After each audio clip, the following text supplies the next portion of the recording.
My husband was consoling his mistress over the phone. When I presented him with the divorce papers, he didn't even glance at them. He just took the fountain pen and signed his name with a swift, dismissive flourish. When I sold our Greenwich estate for $5 million and went back to my parents' house, his family, suddenly left with nothing, was utterly devastated. "Honey, don't be mad. I'll come see you first thing tomorrow. What does that old hag matter?" If my father hadn't forced me to marry someone on our level back then, you think I would have even looked at her? I was standing just outside his office door. The warmth from the green tea I'd just brewed was slowly fading, much like my heart, which grew colder by the second. Jackson's voice filtered through the slightly ajar door. His tone was so sweet it was painful, a sweetness he hadn't shown me in the last 2 years. "You're my real love. As soon as I get all her assets, I'll divorce her. Tricking her is a piece of cake. She hasn't looked at a single company ledger in years." My knuckles turned white as I gripped the rim of the teacup. How ironic. I just wanted to bring him a cup of tea, and instead, I overheard the most honest confession he'd ever made to me. My distorted reflection trembled on the surface of the tea. Sophia Davenport, 30 years old. In this house, I had become a laughingstock. I retreated silently, leaving the cup on the hallway console table, then walked back to our bedroom. My heart was pounding in my chest, but I didn't shed a single tear. They say that when pain reaches its peak, tears run dry. My face reflected in the vanity mirror. My skin was still smooth, but fine lines were already forming around my eyes. I managed a forced smile. The woman in the mirror smiled back, but her expression was sadder than any cry. 10 years of marriage, betrayed. I rummaged in the bottom of a drawer and pulled out the papers I had already prepared. The cool, smooth feel of the paper calmed me slightly. It was a divorce agreement I had drafted and revised countless times over the last 3 months, every clause reviewed by my lawyer. Jackson didn't know that the wife he considered so easy to fool was no longer the naive young woman who had once risked everything for love. I took a deep breath, and with the agreement and a pen in hand, I headed for his office. My steps were light, absorbed by the thick carpet, like all the sorrows I had swallowed for years. Through the door, I could still hear Jackson comforting his young mistress. "Did you like the jewelry set I bought you? It's much better than any of Sophia's. Of course, you're much prettier than she is." I pushed the door wide open. Jackson turned, startled. He still had the phone pressed to his ear, and the syrupy expression on his face instantly froze. He hung up hastily and forced a smile. "Sophia, why did you come in without knocking?" "If I had knocked, I would have missed such a wonderful confession," I said calmly, spreading the divorce agreement across his desk. "Sign it." His expression shifted from surprise to bewilderment, and finally to a strange relief. "What's this?" "The divorce agreement. Just what you were planning." "No, I'm saving you the trouble of having to steal my assets." Jackson glanced at the papers and let out a laugh. "Sophia, I think you misunderstood. She's just a client. Sometimes you have to flatter them." "Laura Collins, 25, a receptionist at your company, promoted to your personal assistant. You've been together for 2 years and 3 months. I recited the information smoothly. Last month, you even bought her a condo in Soho under the company's name. By the way, since that's a marital asset, I have the right to claim it." Jackson's face changed color. "You've been investigating me?" "I've just been protecting my legal rights." I offered him the pen. "Sign it while I'm still willing to end this amicably." He stared at me for a few seconds and then suddenly smiled as if nothing had happened. He took the pen and signed with a fluid, elegant script without even reading the contents. "You're not going to look at the clauses?" I reminded him kindly. "What's there to look at?" He closed the folder nonchalantly. "Anyway, you can't live without me. You'll end up begging me to take you back. Sophia, a rich girl like you is nothing outside of our family." I picked up the agreement and gave a faint smile. "Thank you for your cooperation, Jackson. I hope you and your personal assistant will be very happy." As I turned to leave, I heard him shout at my back, "Stop playing games. You know tomorrow is my mother's birthday, right? Don't forget to prepare the gift." I didn't turn around. I closed the door silently. Back in the bedroom, I locked the door. It was only then that my body began to tremble. 10 years of marriage, ending just like that. I thought I would collapse, that I would cry my eyes out, but strangely, all I felt was an immense sense of liberation. My phone vibrated. It was a text from Jackson. Asterisk. Don't take it too far. We're going to my mother's for lunch together tomorrow. Asterisk, I didn't reply. Instead, I called my lawyer. Mr. Evans, he signed it.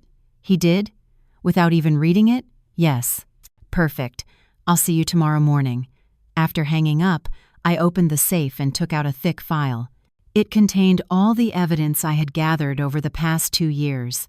Hotel records, bank statements, call recordings. I caressed the papers and remembered Jackson proposing to me under a cherry blossom tree in Central Park 7 years ago. The love in his eyes had seemed so real. So how had we come to this? In college, Jackson was the student government president, brilliant and charismatic. He pursued me for 2 years. I came from the family that owned Davenport Industries. My father was a well-known tycoon. He came from a family with ties to politics and business. On the surface, we were the perfect match. My father had warned me that his family was complicated, but I, blinded by love, insisted it was him or no one.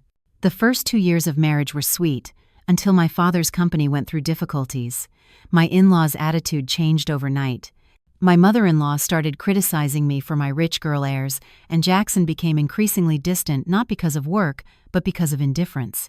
I opened my phone's gallery and found a family photo from last year. Such a harmonious picture.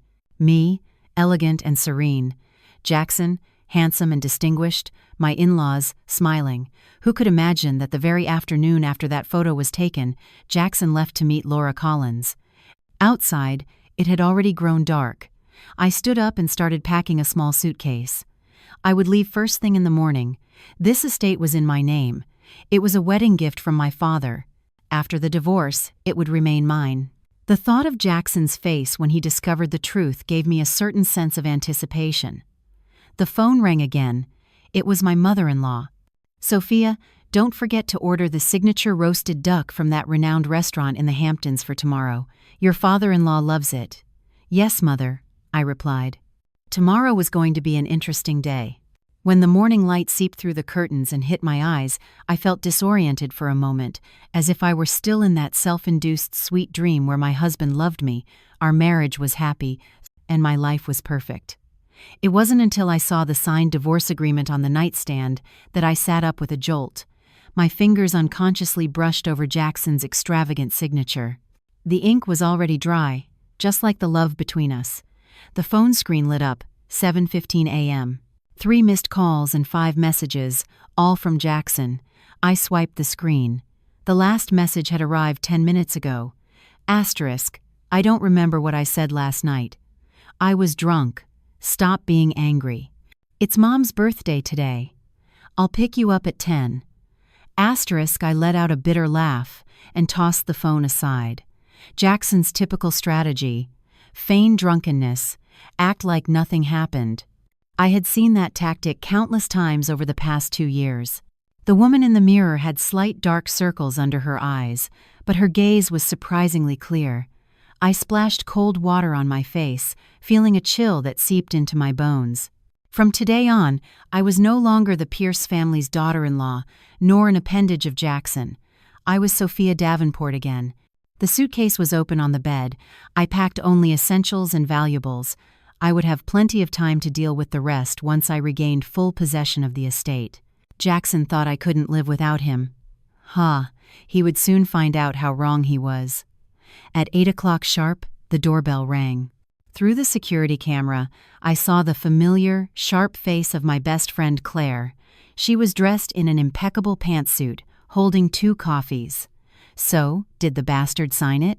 She asked impatiently as soon as I opened the door, her eyes gleaming like a fox that has spotted its prey. I nodded and pulled the agreement from my purse to hand it to her. He signed without looking. Claire quickly scanned the papers, a smirk playing on her lips. Perfect. This idiot has no idea what he just signed. She pointed to a clause on the last page. Look here. Agrees to waive all rights to the estate and all property contained within. This house is completely yours now. He still thinks it's in his name. It's always been in mine. But since he paid the HOA fees and utilities since we got married, he just assumed. I took a sip of the coffee she'd brought me, a subtle sweetness amid the bitterness. Claire burst out laughing so hard she almost choked on her coffee. Oh my God, I would love to see his face when he finds out. She put her cup down and suddenly grew serious. Sophia, are you sure about this? Once you file this with the court, there's no going back. Going back? I walked to the window and looked at the blooming roses in the garden, the ones Jackson himself had planted for me at the beginning of our marriage. That path closed 2 years ago, the first time he cheated on me. Claire sighed and pulled a manila envelope from her briefcase. Then, you'll need this. I opened it. Inside was a stack of photographs and several bank statements. In the photos, Jackson was affectionately embracing a young woman in various locations: a restaurant, a hotel entrance, even the movie theater we used to frequent. The woman looked to be in her early 20s, with long hair and big eyes. It was Laura Collins, the same one he was talking to on the phone last night. On your birthday, he said he had an emergency at the office and left. In reality, he took that girl to Miami, Claire said, pointing to a photo with a backdrop of a blue sea and sky. With money from your joint account. I reviewed the bank statements. My fingers trembled slightly, not from sadness, but from rage. Jackson had used our money to buy Laura luxury items, pay her rent, and even finance the opening of a coffee shop for her. Thank you, Claire, I said, putting the documents away. This will be very useful. We've been friends for 10 years. Don't say that. Ever since college, I knew Jackson wasn't right for you. If you hadn't been so crazy in love back then, I shook my head, interrupting her. The Sophia back then was too naive. The Sophia now just wants to get back what's hers. As we were talking, we heard the sound of the front door's lock turning. Claire and I exchanged a look. She quickly put the papers back in her briefcase. Jackson walked in, dressed in a suit. He was visibly surprised to see Claire, but quickly put on his usual fake smile. Claire, what a surprise. You could have called. Do I have to make an appointment to see Sophia? Claire retorted, not yielding an inch. Jackson frowned and turned to me. Sophia, are you ready? Mom just called again, rushing us. I'm not going, I said, calmly finishing the last sip of my coffee. What? Jackson's face darkened. Stop joking. I apologize for last night. Last night? I feigned ignorance. Oh, you mean when you called me an old hag and planned to steal my assets? Jackson's face turned beet red. He glanced at Claire and lowered his voice. Let's talk about this in private. No need. I took out my phone and played the recording. Jackson's voice came out clearly. Asterisk, what does that old hag matter? If my father hadn't forced me to marry someone on our level back then, you think I would have even looked at her? Asterisk Jackson's face went from red to white. He tried to snatch my phone, but Claire stepped in front of him. Mr. Pierce, are you planning on laying a hand on her? Sophia, you recorded me? Jackson looked at me in disbelief. When did you become like this? Like what? I stopped believing your lies, or I learned to defend myself. Jackson took a deep breath and regained his arrogant expression. Sophia. Those were just words to please a client. You know, the business world is a war. Sometimes you have no choice. No choice but to sleep with her, buy her an apartment, and take her on vacation abroad with our money. With each word, I took a step toward him. Jackson stepped back. Do you still think I'm the little girl from back then who falls for a few sweet words? Jackson was speechless for a moment, overwhelmed by my intensity. I took the opportunity to pull out a copy of the divorce agreement. You've already signed it, so let's not continue this charade. According to the agreement, this estate is mine, and the rest of the marital assets are split 50-50. I smiled maliciously. Of course, if you insist on going to court, I don't mind presenting the matter of Miss Collins in these photos. Seeing the photos, Jackson finally showed signs of panic. You've been investigating me? Right back at you. Have you been investigating my father's company's financial status? No. This sentence seemed to hit a nerve. His expression suddenly turned fierce. So this was your plan all along, Sophia. You think you can take part of my family's fortune with a divorce? Keep dreaming. I'm not interested in your family's fortune, I said calmly. I just want my share back. Jackson let out a cold laugh. Your share? What do you have? The estate is in my name. I bought you the car and you don't even have a job. I couldn't help but laugh. Jackson, it's clear you've never looked at the property deed. This estate was a wedding gift from my father. It's always been in my name. And as for a job, I pulled a business card from a drawer. I am a shareholder and financial consultant for Davenport Industries. My annual salary is $250,000, not as much as yours, but enough to live on my own. Jackson stood frozen as if he'd been punched. Of course, he knew nothing about this. After we married, he asked me to be a housewife. He said it was so I could live comfortably, but in reality, it was to isolate me from the outside world. Now, please get out of my house. I pointed to the door. A moving company will be here next Monday to pick up your things. Have them ready. Jackson's face changed color several times, and finally, after a muttered, "You'll see," he slammed the door on his way out. The room was instantly quiet. Claire and I let out a long sigh in unison. "What a relief!" Claire exclaimed, clapping. He had a face like he'd swallowed a fly. I suddenly felt a wave of exhaustion and sank onto the sofa. 10 years of feelings, ending just like that. It's not that I didn't feel a sense of loss, but reason told me this marriage should have ended much sooner. "So what now?" Claire asked, sitting beside me and offering me a glass of water. "First, meet with my lawyer to file the agreement and start liquidating the assets. Jackson has surely diverted a lot of funds. I have to find them. Do you need my help with anything?" Of course, I looked at her gratefully. "But right now, I have something more important to do." "What?" I pointed to the closet. "Help me pick out a dress.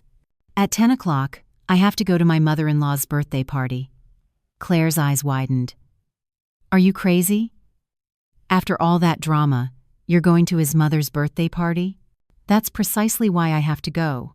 I stood up and walked to the closet. "I'm going to announce the divorce in front of everyone, so the Pierce family doesn't have a chance to spread rumors." Claire held her breath. "That's a full-blown declaration of war." "No, I chose a black dress. It's the end of the war." As I was changing, the phone rang again. It was my mother-in-law's number. I put it on speaker. "Sophia, have you ordered the duck? Jackson told me you weren't feeling well." My mother-in-law's shrill voice came through against a noisy background, indicating the party was already underway. "It's ordered, Mother." My voice sounded normal. "I'm fine. Just a little headache. I'll be there with Jackson in a bit." "Oh, good. And dress appropriately. Some important guests are coming today." My mother-in-law paused and lowered her voice. "The wife of the city's planning commissioner will be there too. Talk to her a bit. One of Jackson's projects is pending that department's approval." I could barely suppress a bitter laugh. "Yes, Mother." After hanging up, Claire looked at me in disbelief. "You're really going to bring them the duck?" "Of course." I smiled faintly. "The final scene has to be memorable." Claire shook her head. "Sophia, I never knew you were so formidable." "I'm not formidable." I looked at myself in the mirror as I applied a deep red lipstick. "I've just come back to my senses." The woman in the mirror wore a black dress. Her lips were red as blood, and her gaze was as sharp as a blade. That was the real Sophia Davenport. Not the Pierce family's daughter-in-law, nor an appendage of Jackson, the heiress of Davenport Industries, a phoenix reborn from the ashes. The Pierce family thought I would leave crying and empty-handed. Well, they could wait. The show had only just begun. The roasted duck from the famous restaurant came in an exquisite thermal container, emitting a delicious aroma. I held it in front of my in-laws' mansion door and took a deep breath. This would probably be the last time I walked through that door as their daughter-in-law. I rang the bell 3 times. Maria, the housekeeper, opened the door. When she saw me, her face lit up. "Mrs. Pierce, so good to see you. Mr. Pierce was looking for you." "Happy birthday, Maria." I handed her a small envelope. It was her birthday, too. The Pierce family never cared about these things, but I remembered every year. Maria's eyes welled up, and she tried to refuse, but my mother-in-law's shrill voice rang out from the living room. "Is that Sophia? Have her come in, all the guests are here." I gestured for Maria to accept the envelope and walked into the living room with the duck. The mansion's living room was spacious and bright. Under a crystal chandelier were 3 large tables filled with Pierce family relatives and guests of a certain status. My father-in-law was seated at the head, chatting with the city's planning commissioner. My mother-in-law flitted around the room like a social butterfly. Jackson was sitting near the head of the table, with an empty seat beside him, clearly reserved for me. When he saw me, his gaze darkened. He quickly came over and whispered, "I didn't think you'd come." "Why not?" I said, smiling and raising my voice. "Your mother specifically asked me to bring the duck. How could I miss it?" My mother-in-law came over upon hearing us and took the container from my hands with a satisfied smile. "Our Sophia is the most thoughtful," she turned to the guests. "My daughter-in-law knows how to take care of the family best." The guests responded with compliments, praising the Pierce family's luck. I noticed Jackson's face growing increasingly tense. "Come, sit here." My mother-in-law took my hand and led me to the seat next to Jackson. "Mrs. Thompson was so eager to see you." I sat down obediently and nodded at Mrs. Thompson, who was across from me. She was a woman in her 50s, elegant and well-preserved, but with a very sharp gaze. She was watching me thoughtfully. "Sophia, you look wonderful. I heard your father's new luxury development in Palm Beach is going splendidly." My mother-in-law's smile froze slightly. It was an open secret that my father and the Pierces were business rivals. "Thank God, everything is going well," I replied politely. "My father always says that in business, one must be prudent and never covet what doesn't belong to you." It was a jab at several of the aggressive projects the Pierces had undertaken lately. A faint smile appeared in Mrs. Thompson's eyes, but my father-in-law's face darkened. Under the table, Jackson pinched my thigh hard. Unfazed, I slowly pulled a copy of the divorce agreement from my purse. I placed it on the Lazy Susan and gave it a gentle push. "Since we're all gathered here today, I have an announcement to make." The document spun slowly and came to a stop in the center of the main table. My mother-in-law picked it up, puzzled. After a quick glance, her face changed drastically. "What is this? A divorce agreement?" "Yes. Jackson signed it yesterday." The dining room fell into a deathly silence. All eyes were fixed on Jackson and me. Jackson jumped up, the chair screeching unpleasantly against the floor. "Sophia, what are you doing?" Still seated, I looked up at him. "Didn't you yourself say that Laura Collins is your true love and I'm just an old hag?" "Nonsense," my mother-in-law screamed. "My Jackson would never say something like that." I took out my phone and played the recording. Jackson's voice echoed clearly in the silent dining room. Asterisk. "What does that old hag matter? If my father hadn't forced me to marry someone on our level back then, you think I would have even looked at her?" Asterisk. When the recording ended, a murmur went through the room. Jackson's face went from red to white, then to blue. My mother-in-law snatched the agreement from my father-in-law's hands, scanned it quickly, and her voice trembled. "This is impossible. How could Jackson sign this?" "The estate is mine?" "By what right?" "Because the property deed is in my name," I said, standing up. "The estate was a wedding gift from my father." "It's always been in my name." "Lies." My mother-in-law completely abandoned her high society facade. "That is our family's house. Jackson paid for the renovations and expenses all these years." "Mother." I deliberately used the title to provoke her. "You're not telling me you don't know that expenses made with marital assets cannot be claimed after a divorce, are you?" "It's Law 101. My father-in-law suddenly slammed the table. "Enough!" He looked at Jackson furiously. "What is the meaning of this?" Jackson stammered, unable to form a word.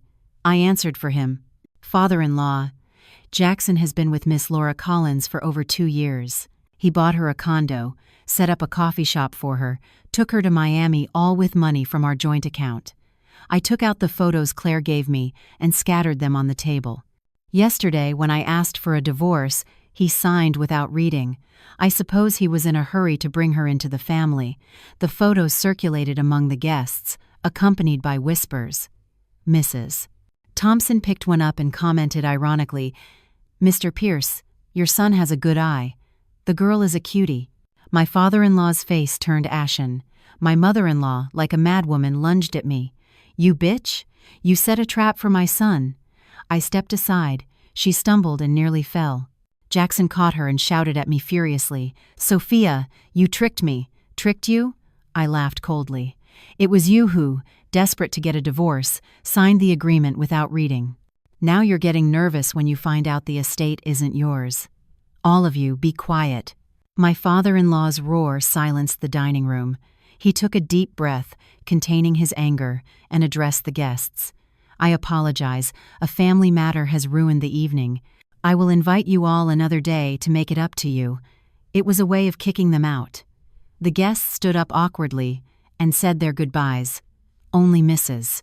Thompson, before leaving, gave me a meaningful look and said in a low voice, "If you need help, call me."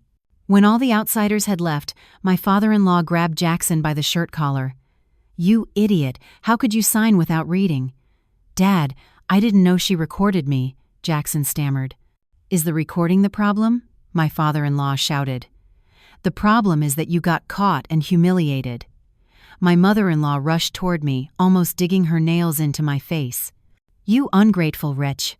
We've kept you for 10 years, and this is how you repay us? Kept me?" I couldn't help but laugh. "Mother, have you forgotten the $2 million wedding gift my father gave me?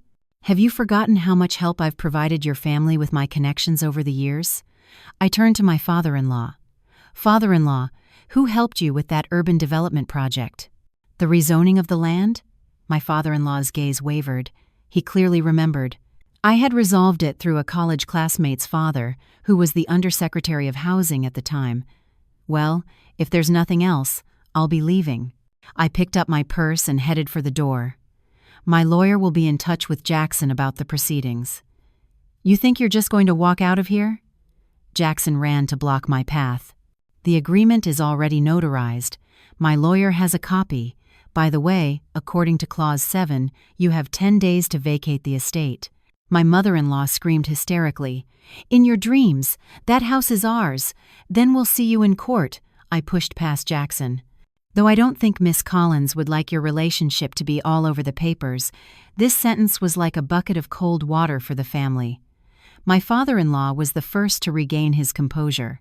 He stopped his enraged wife and son and looked at me with a grim face. "Sophia, we are family. Why does it have to come to this? If you have conditions, we can talk." "It's too late, father-in-law." I deliberately used the familiar term. "The conditions are in the agreement. The estate for me, the rest of the marital assets split 50-50. Very fair." "Fair!" my mother-in-law shrieked. "You won't get a single cent from this family." I didn't want to argue anymore and headed straight for the door. Behind me, I heard my father-in-law's angry shouts, my mother-in-law's sobs and insults, and the sound of Jackson breaking something.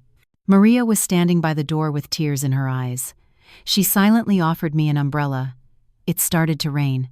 "Thank you, Maria. Take care," I said softly.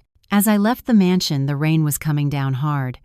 I didn't open the umbrella, letting the cold drops hit my face and mix with my hot tears. 10 years of marriage, ending just like that. It wasn't that it didn't hurt, but the feeling of liberation was greater. In my purse, my phone vibrated. It was a text from Claire. Asterisk. "How did it go? Are they still alive?" Asterisk. I replied with a Times.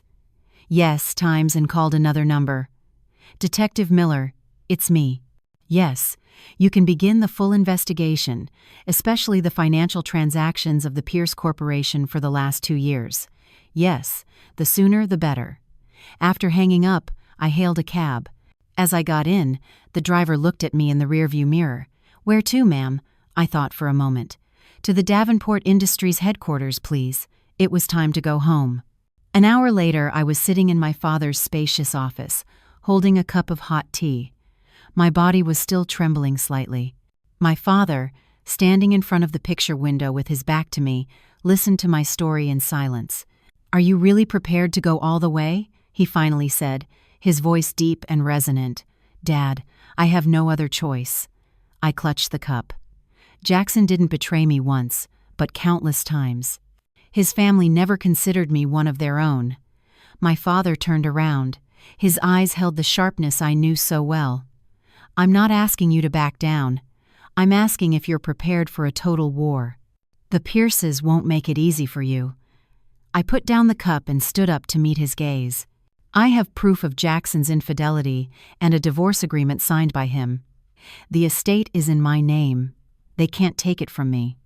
That's just the tip of the iceberg. My father walked to his desk and pulled out a document. "There are rumors that their family's corporation has liquidity problems. It's possible they've embezzled company funds." I took the document and scanned it. It was the account books of a factory we co-owned. "Yes, nominally it's your factory." My father pointed to some strange figures. "The whereabouts of these funds are unclear. I suspect the Pierces have diverted them." My hands started to shake. That factory was part of my wedding gift, and Jackson's family had always managed it. If they had really embezzled funds, I will investigate it thoroughly. "Dad, I need your help." My father placed a hand on my shoulder. "All of Davenport Industries is behind you." He paused. "But be careful. A cornered animal is dangerous. The Pierces are not an easy enemy." I nodded. I already had a plan in mind. First, liquidate all marital assets. Second, find proof of the assets diverted by Jackson. Third, my phone rang again. It was Jackson's number. I declined the call. Immediately after, a text came through. "Asterisk, you think you've won? You'll see. I'll make you kneel and beg me to take you back." Asterisk. I smiled coldly and replied, "Asterisk. Don't forget to vacate the estate in 10 days. Otherwise, we'll see you in court." Asterisk. Then I blocked his number. The war had just begun, and this time there would be no more weakness on my part. The Pierce Corporation headquarters building stood imposingly in the city's financial district. Its 35 floors of glass curtain walls gleamed in the sunday. I stood across the street, looking at the building that was once, in part, my home. A lump formed in my throat. I hadn't set foot in there for 7 years. Since Jackson took over, he always said the company was a man's battlefield and that I just needed to be pretty at home. I now realized it was just an excuse to exclude me from the family business. I took a deep breath, adjusted the collar of my blazer, and walked toward the building. Today, I had purposely chosen an impeccable black suit, my hair pulled back in a high ponytail, and sophisticated but understated makeup. I wanted the Pierce family to see that Sophia Davenport was no longer the housewife they could manage at will. The receptionist in the lobby was new. She looked at me with a professional smile. "Good morning. Do you have an appointment?" "I don't have an appointment," I said calmly. "I'm Sophia Davenport, Mr. Jackson Pierce's wife. I'm here to see the CFO, Isabel Ross." The receptionist's expression changed instantly. A flicker of panic crossed her eyes. "Yes, ma'am. I'll inform the director right away." She picked up the phone and whispered a few words, glancing at me from time to time. It was clear my bold move was already the talk of the corporation. The president's submissive wife demanding a divorce and publicly exposing her husband's infidelity at a family gathering. In less than 5 minutes, the elevator doors opened and a tall woman approached at a brisk pace. She looked to be in her late 30s, with a neat bob and a simple gray suit. She wore gold-rimmed glasses. "Mrs. Pierce?" She extended her hand. "I'm Isabel Ross, the CFO. To what do we owe your visit? Please call me Sophia." I shook her hand. It was cool and firm. "I'll soon cease to be Mrs. Pierce." The corners of Isabel's lips twitched slightly, as if she were suppressing a smile. "Miss Davenport, this way, please." As the elevator ascended, we were alone in the small space. I observed Isabel's reflection on the metal walls. She stood very straight, looking ahead, but the fingers drumming unconsciously on her briefcase betrayed her nervousness. "How long have you been working here?" I broke the silence.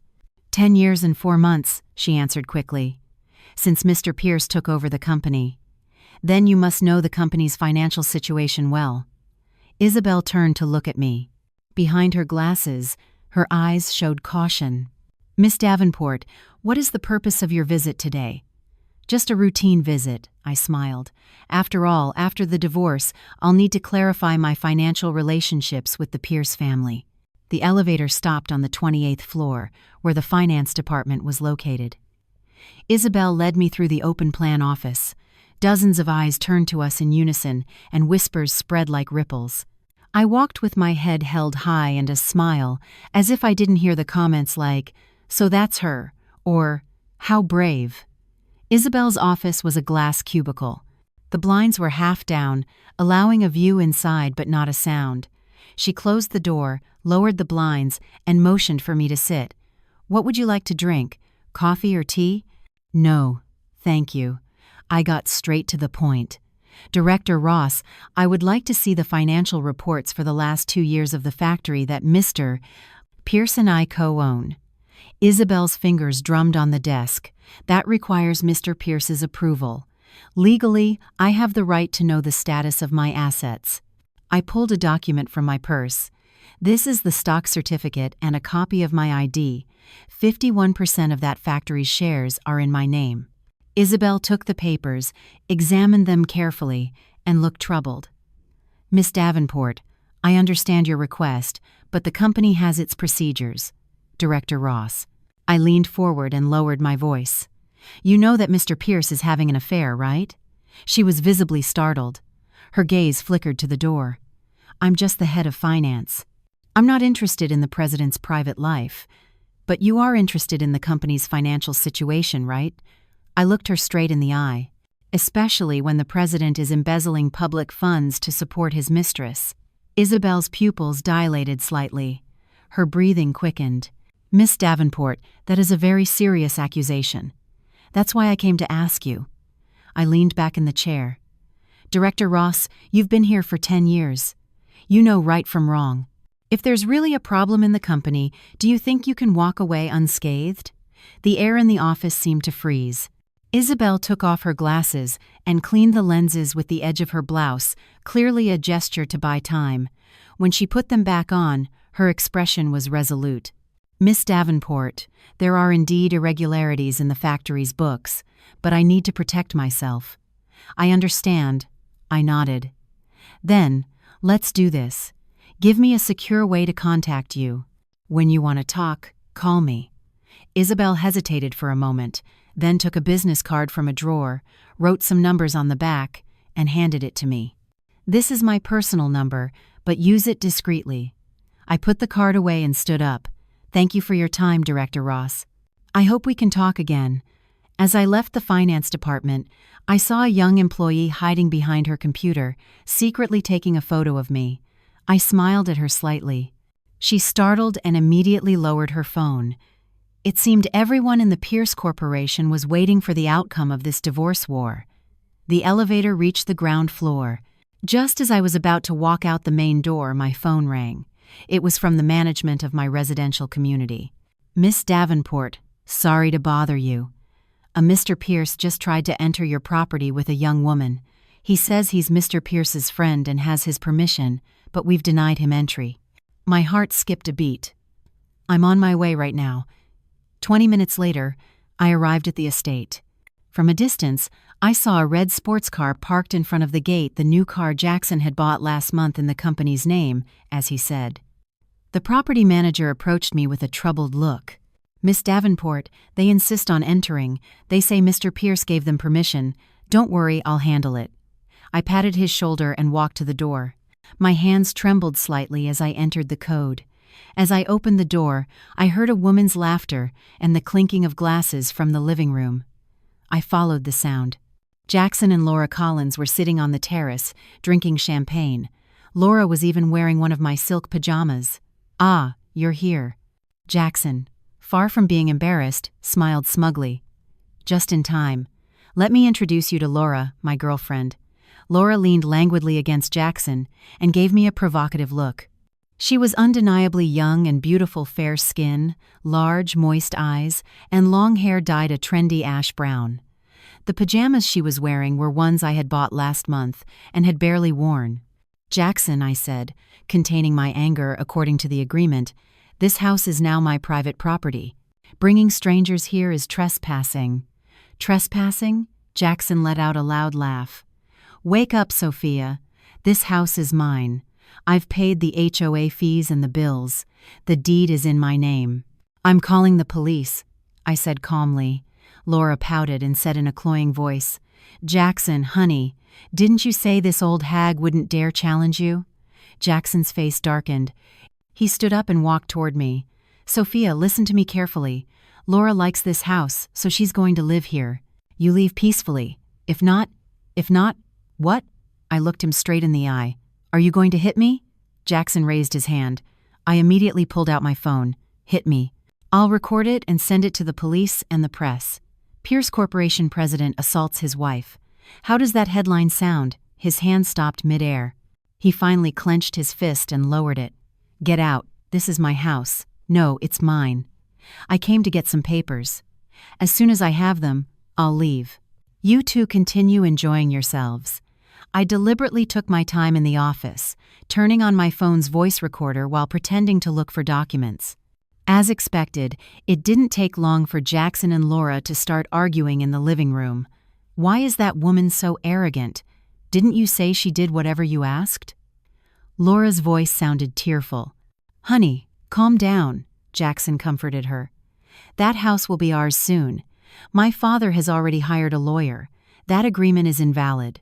And the diamond ring you promised me? And the trip to Europe? As soon as the company gets that loan, I'll buy you whatever you want. That old hag's father's company is going through a tough time. They're begging us for help. I silently left the office, taking a few photos of their tender scene. Then I coughed purposefully. They separated instantly. Laura clung to Jackson's arm, looking at me with an air of superiority. Found your papers? Jackson asked mockingly. Yes, I waved a flash drive I had in my hand. Oh, and I almost forgot. I had security cameras installed in the living room and the office, just in case. Jackson's face changed drastically. What? When? Yesterday. I smiled. In case of burglars. Leaving the estate, my palms were sweaty, but my mind was strangely calm. Today's harvest had been good. Isabel Ross's contact, the recordings and photos of Jackson and Laura, and the information about the company's loan and my father's financial troubles. Just as I got into the car, I received a call from my father. Sophia, where are you? I just left the estate. I was going back to the apartment. Come to the office right now. I have something important to tell you. My father's voice was unusually grave. I turned the car around immediately. 30 minutes later, I was sitting on the leather sofa in my father's office, watching him pace back and forth. Dad, what's wrong? My father stopped, his brow furrowed. I just got news. The Pierces are pulling strings with several banks to force the liquidation of the factory in your name. What? I jumped up. On what grounds? On the pretext of poor management and undercapitalization. My father handed me a document. This is the report they prepared. I scanned it quickly. The more I read, the colder my heart became. The report claimed the factory had been losing money for 2 consecutive years, that debts were piling up, and it even included minutes from a shareholders' meeting, a meeting that I, the majority shareholder, had never attended. These figures are fabricated. My hands trembled with rage. The factory has always been profitable. Last quarter, we even expanded the production line. My father nodded. I know, but since they control the finances and the company seal, they can manipulate the books. I sank back onto the sofa. Suddenly, everything made sense. Jackson's arrogance today, they had it all planned. They didn't just want to take my estate, they wanted my factory too. Dad, what do I do? My father sat beside me and took my hand. First, don't panic. The Pierces think you're still the little girl they can push around, but they're wrong. A sharp glint appeared in his eyes. My daughter doesn't break so easily. I've contacted the factory's CFO, Isabel Ross. She hinted at problems in the books, but didn't dare speak plainly. Isabel Ross, my father said thoughtfully. I've heard she's a very competent professional. If you can get her as a witness, I'll contact her again. I took out my phone and showed my father the photos I had taken of Jackson and Laura. This might help too. My father looked at the photos and suddenly laughed. Wow, Jackson's taste has really gone downhill with that tacky woman. Dad, I said, not knowing whether to laugh or cry, this is not the time to discuss his tastes. Sophia, my father said, suddenly serious, there's something I never told you. When you were dating Jackson, I investigated his family. Their business methods are very dirty. My heart skipped a beat. What do you mean? My father went to the safe, entered the combination, and took out a yellowed folder. 7 years ago, the Pierce's main competitor, a Mr. Redding, died suddenly in a car accident. His company was acquired by the Pierces at a bargain price. The police closed the case as an accident, but I've always had my doubts. I took the folder. Inside were photos of the accident scene and newspaper clippings.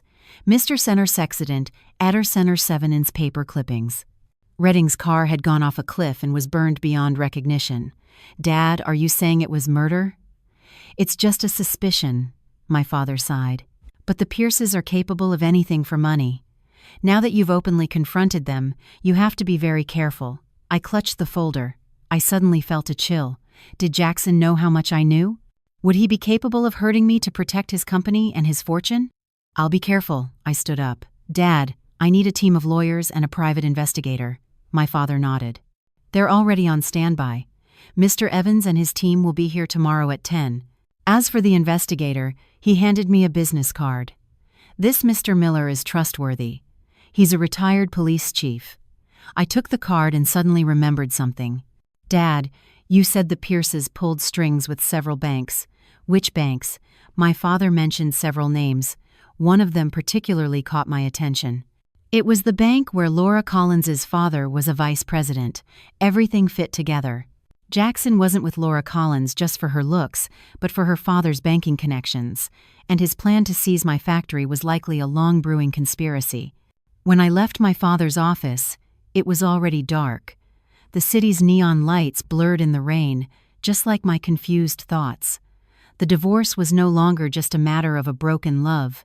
It involved huge sums of money, business interests, and even possible crimes. I stood by the window, watching the raindrops slide down the glass. Was the Jackson who proposed to me under the cherry blossoms the same person as the Jackson, now trying to take everything from me by any means necessary? My phone vibrated. It was a message from an unknown number. Asterisk Miss Davenport, let's meet tomorrow at 10 a.m. at the Boathouse Cafe in Central Park, about the factory's books. Asterisk, it was Isabel. She had finally taken a side. I replied with the simple times agreed times and called Detective Miller. The war had begun, and there would be no more mercy. The Boathouse Cafe in Central Park was tucked away in a quiet corner. At 10 inches the morning, there were hardly any customers. I chose the most secluded table, my back to the wall, with a full view of the entrance. Detective movies always said you should never have your back to the door. The clock struck 10:05. Isabel Ross still hadn't appeared. I stirred my iced coffee. The ice had already half melted. Had she changed her mind? Just as I was beginning to doubt, the cafe door opened, and Isabel walked in briskly.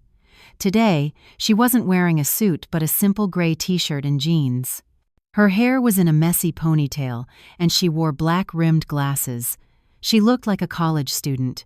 If she hadn't headed straight for my table, I would have hardly recognized her. Sorry.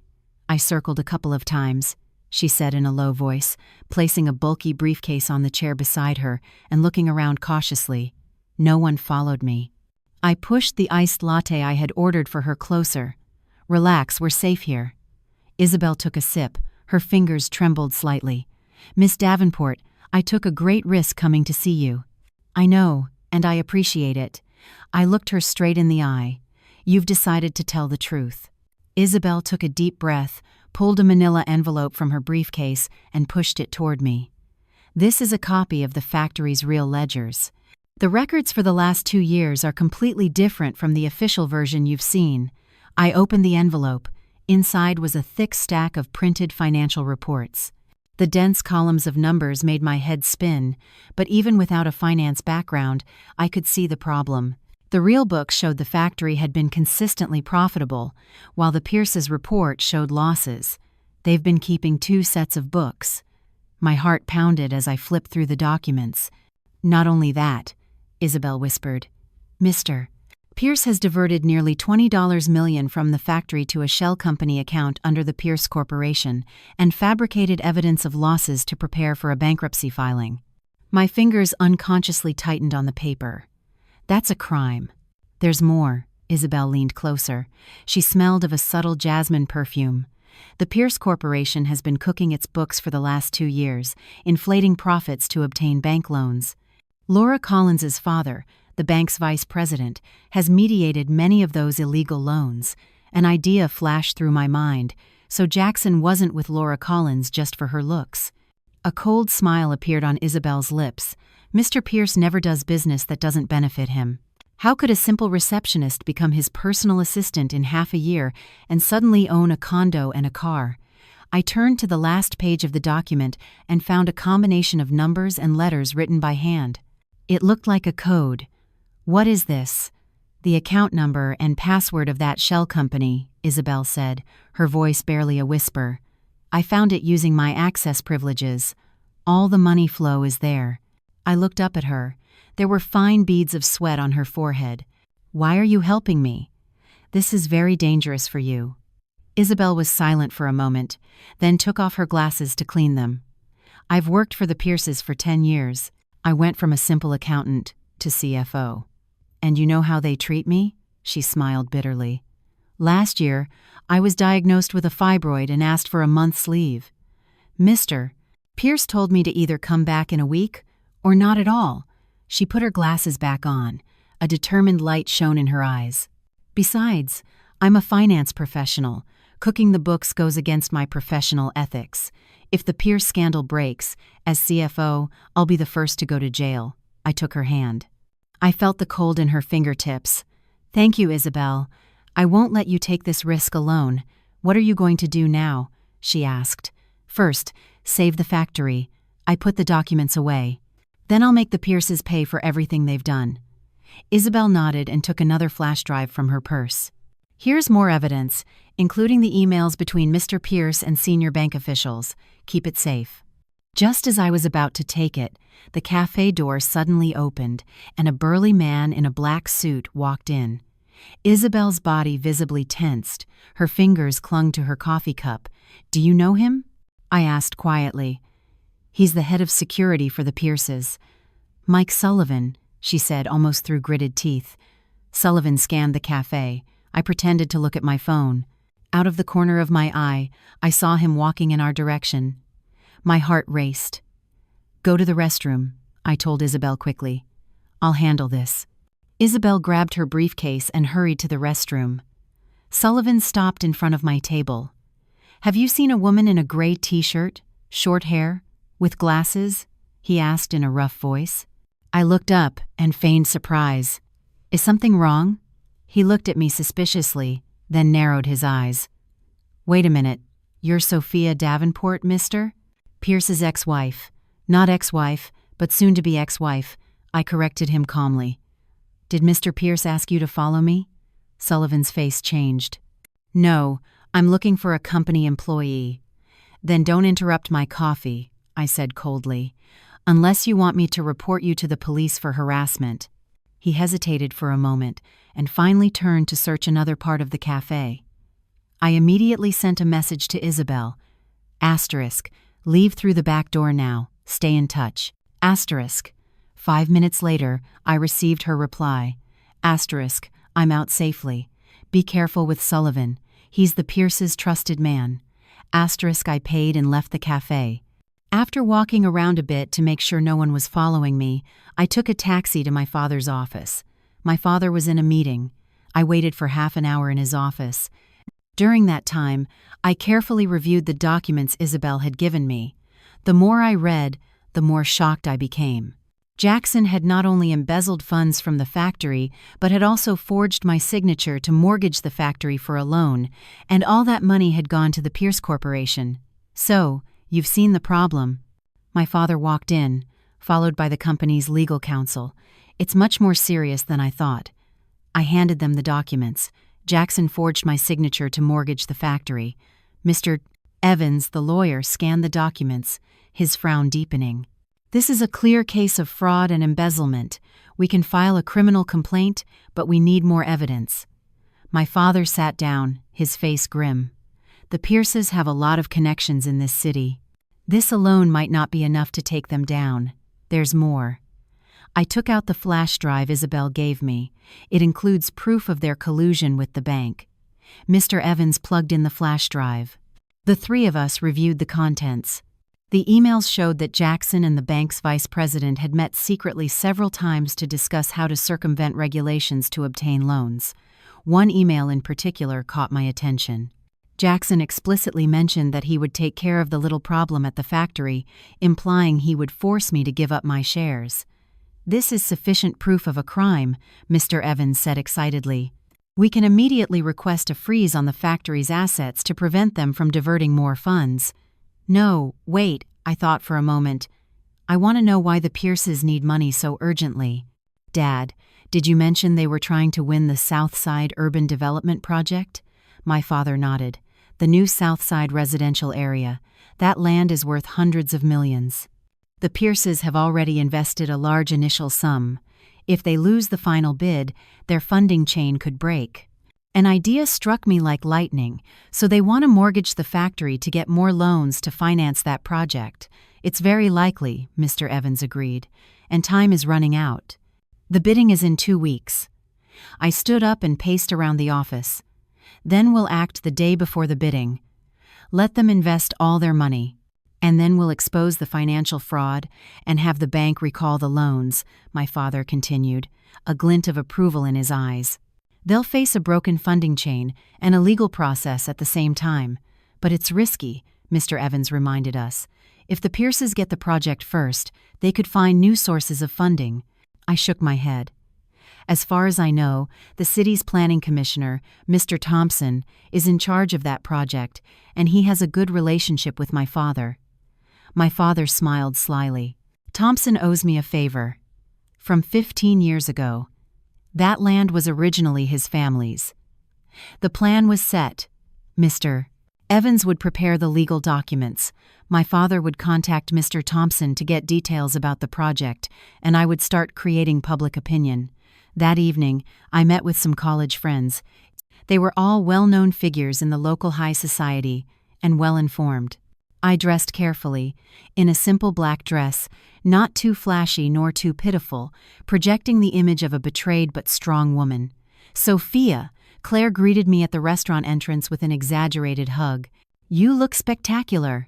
The others came over, offering words of comfort. I knew several of them were friends with the Pierces.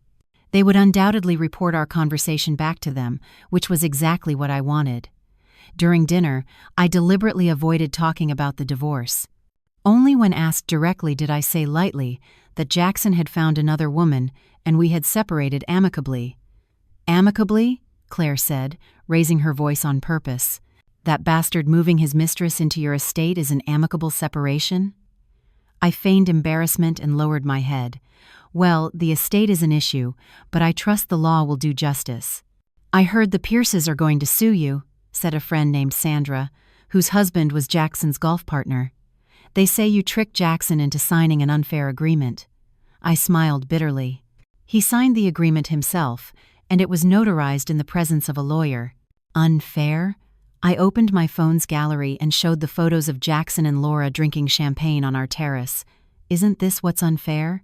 The photos circulated, drawing gasps of surprise and indignation. At the right moment, my eyes welled up, but I fought back the tears. "Sorry, I didn't want to talk about this. It's just 10 years of marriage. I never thought it would end like this." By the end of dinner, I had successfully built the image of a betrayed woman who maintained her dignity. Before leaving, Sandra hugged me and said, "Sophia, if you need anything, let me know. My husband works in the DA's office. Maybe he can help." I smiled gratefully. I knew this news would soon reach Jackson's ears. It would make him wonder how much evidence I had and what connections I was mobilizing. The next morning, I received a call from Claire. Her voice was excited. "Guess who invited me for tea?" "Your husband's mistress, Laura Collins." I was instantly on alert. Why would she want to see you? She says she wants to know more about the fashion world, but I'm sure it was Jackson who sent her to get information from me, Claire scoffed. She's pretty, but not very bright. We've barely spoken, and she's already shown her hand. Meet with her, I decided quickly. But don't bring me up. Let her ask. Claire got the hint. Got it. I'll make sure she casually sees the information I want her to know. After hanging up, I started organizing my personal assets. The estate was in my name, so that was fine, but there were joint accounts and investments left. According to the divorce agreement, we were both obligated to declare all our assets, but Jackson obviously hadn't complied. I discovered he had secretly transferred $3 million to an overseas account. I immediately contacted Mr. Evans to prepare the application to freeze Jackson's assets. At the same time, I asked my father's company's IT department to analyze the flash drive Isabel gave me to ensure there were no tracking programs or viruses. At 3 p.m., the IT director called me. Miss Davenport, besides the files you mentioned, there's a hidden encrypted folder on the flash drive. Can you decrypt it? It's possible, but it will take time. The encryption is advanced. It seems to be something very important. My heart raced. Do it as quickly as possible, but keep it secret. At 4:30, Claire called. It was hilarious. Laura kept asking about you indirectly. I accidentally let it slip that you had hired a financial expert, and her eyes went wide. And how did she react? She made an excuse and ran off. I'm sure to report back to Jackson, Claire laughed. And I let her accidentally see a text from you on my phone, something about problems in the books and needing professional analysis. I couldn't help but laugh. Claire, you're a brilliant actress. Of course, she said proudly. Oh, and Laura bragged that Jackson was going to take her to Europe to buy her an engagement ring. She said your divorce was about to be finalized. Yeah, right, I said mockingly. She's in for a disappointment. After hanging up, I walked to the window and watched the sunset. The city was bathed in gold, a beautiful but illusory scene, like my marriage to Jackson. Dazzling on the outside, rotten on the inside. My phone vibrated. It was a message from an unknown number, *S Davenport. Sullivan is reviewing the cafe's security cameras. Be careful. *. I deleted the message instantly. My heart was pounding. Isabel had risked warning me. That meant the situation was getting dangerous. Jackson might have suspected something and started a full investigation. The war had begun, and there was no retreat for me. I turned on my computer and started drafting an email to the business section journalists of several major media outlets. The subject, * suspected financial fraud at a well-known corporation, a minority shareholder's heartbreaking whistleblowing. * Jackson thought I would stay quiet and swallow my pride as always. This time, he would face a completely new Sophia, cold, determined, and absolutely relentless. $5 million. Are you sure about that price? The real estate agent, Mr. Perez, adjusted his glasses, looking at me in disbelief. Miss Davenport, this estate has a market value of at least $6 million. With a little patience, we could even get $6.5 million. I stood in front of the large window of the estate. Sunlight streamed in, falling on the polished marble floor. Every corner of this place bore my mark. The marble imported from Italy, the custom-made German kitchen, the rosebush I had meticulously cared for in the backyard. $5 million is fine, but the transaction must be in cash and closed within a week. I turned to face Mr. Perez. The buyer must have a clean record, and I will not accept anyone associated with the Pierce family. Mr. Perez nodded, an intelligent glint in his eyes. At that price and in cash, no problem. I know a couple of clients from out of state. They have liquidity, and were looking for a house in the tri-state area. Perfect. I took a document from my purse. Here's a copy of the property deed and my ID. Remember, the sooner the better. After Mr. Perez left, I started packing the last personal items left in the estate. Most were already in my new luxury apartment. Only a few decorations and clothes remained. I purposefully left a couple of my sexiest pajamas in the master bedroom closet, a gift for Laura Collins. My phone vibrated. It was Claire. Sophia, you know what? Laura Collins contacted me again. This time, she asked directly if you were investigating the Pierce's books. Claire's voice was a whirlwind of excitement. I put down the photo frame I was holding. And what did you tell her? I pretended I couldn't quite remember the financial expert's name you'd hired. I said something like, Marcus Thompson. Something like that, Claire said triumphantly. Her face changed instantly, and she left without finishing her coffee. My heart sank. Claire, this could be dangerous. If Jackson finds out Isabel is helping me... Relax. I used the wrong name on purpose. I said Thompson, not Ross, Claire whispered. But Sophia, be very careful. That bastard Jackson is capable of anything. After hanging up, I continued packing, but my mind was already elsewhere. Isabel had taken a risk to help me. If Jackson discovered her... I immediately sent her an encrypted message. Asterisk, Jackson might be suspicious. Watch your safety. Asterisk. Less than a minute later, her reply came. Asterisk, I'm prepared. Tomorrow at 10, at the usual place, I have something important to give you. Asterisk. I deleted the message and continued sorting. In the office, there were some papers and books left. I went through them one by one, making sure not to leave any useful information for the Pierces. At the bottom of a drawer, I found a flash drive Jackson had left there last year. I had put it away without thinking and forgot to tell him. Out of curiosity, I plugged it into my laptop. It was password protected. I tried several passwords Jackson used to use, but none worked. Just as I was about to give up, I remembered Laura Collins's birthday. Bingo! The flash drive opened. Inside was just one folder named Urban Development Project. I opened it. It contained a series of topographical reports, blueprints, and scans of government permits. Everything seemed normal until I found an Excel file named Compensations. The file recorded the names of the expropriated residents and the compensation amounts for the Southside project. I scanned it quickly. Something wasn't right. The amounts paid to the residents were much lower than those recorded in the file. The difference had been transferred to the account of a company called Southwind Consulting. I immediately took screenshots, saved them, and carefully put the flash drive away. This could be the proof that the Pierces had embezzled the expropriation compensation funds. The Urban Development Project was the Pierce Corporation's biggest bet this year. If this scandal came to light... Suddenly, the doorbell interrupted my thoughts. Through the camera, I saw my mother-in-law's furious face. Behind her were two burly men in black suits, clearly bodyguards. I took a deep breath and pressed the intercom. Mother, what can I do for you? Open the door, she commanded in a shrill voice. I'm afraid that won't be possible, I said in a polite but firm tone.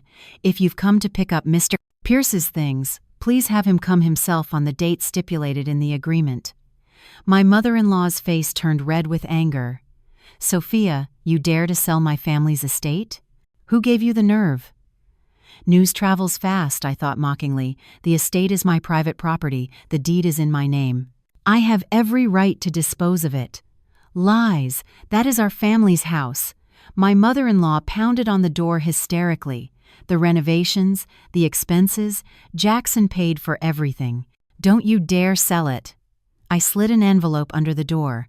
Here is a copy of the property deed and the original purchase agreement.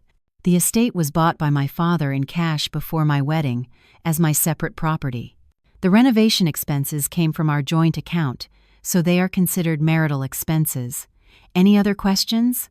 There was silence on the other side of the door, followed by the sound of papers rustling. Through the camera, I saw my mother-in-law's face go from red to white, and finally to ashen.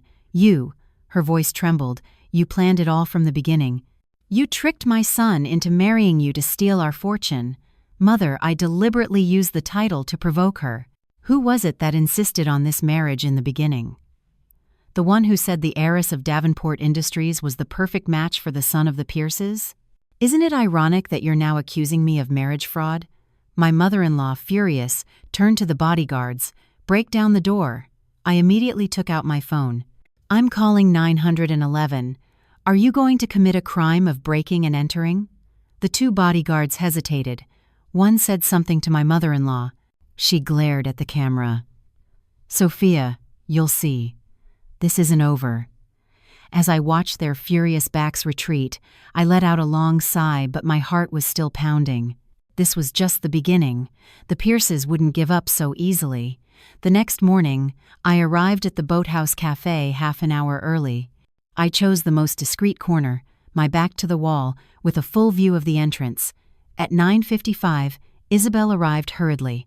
Today, she wore a baseball cap and a mask, almost unrecognizable. "Sorry, I circled a few times to make sure no one was following me," she said breathlessly as she sat down and pulled a bulky envelope from her purse. "These are the real accounting books of the Pierce Corporation for the last 3 years, compared with their tax returns.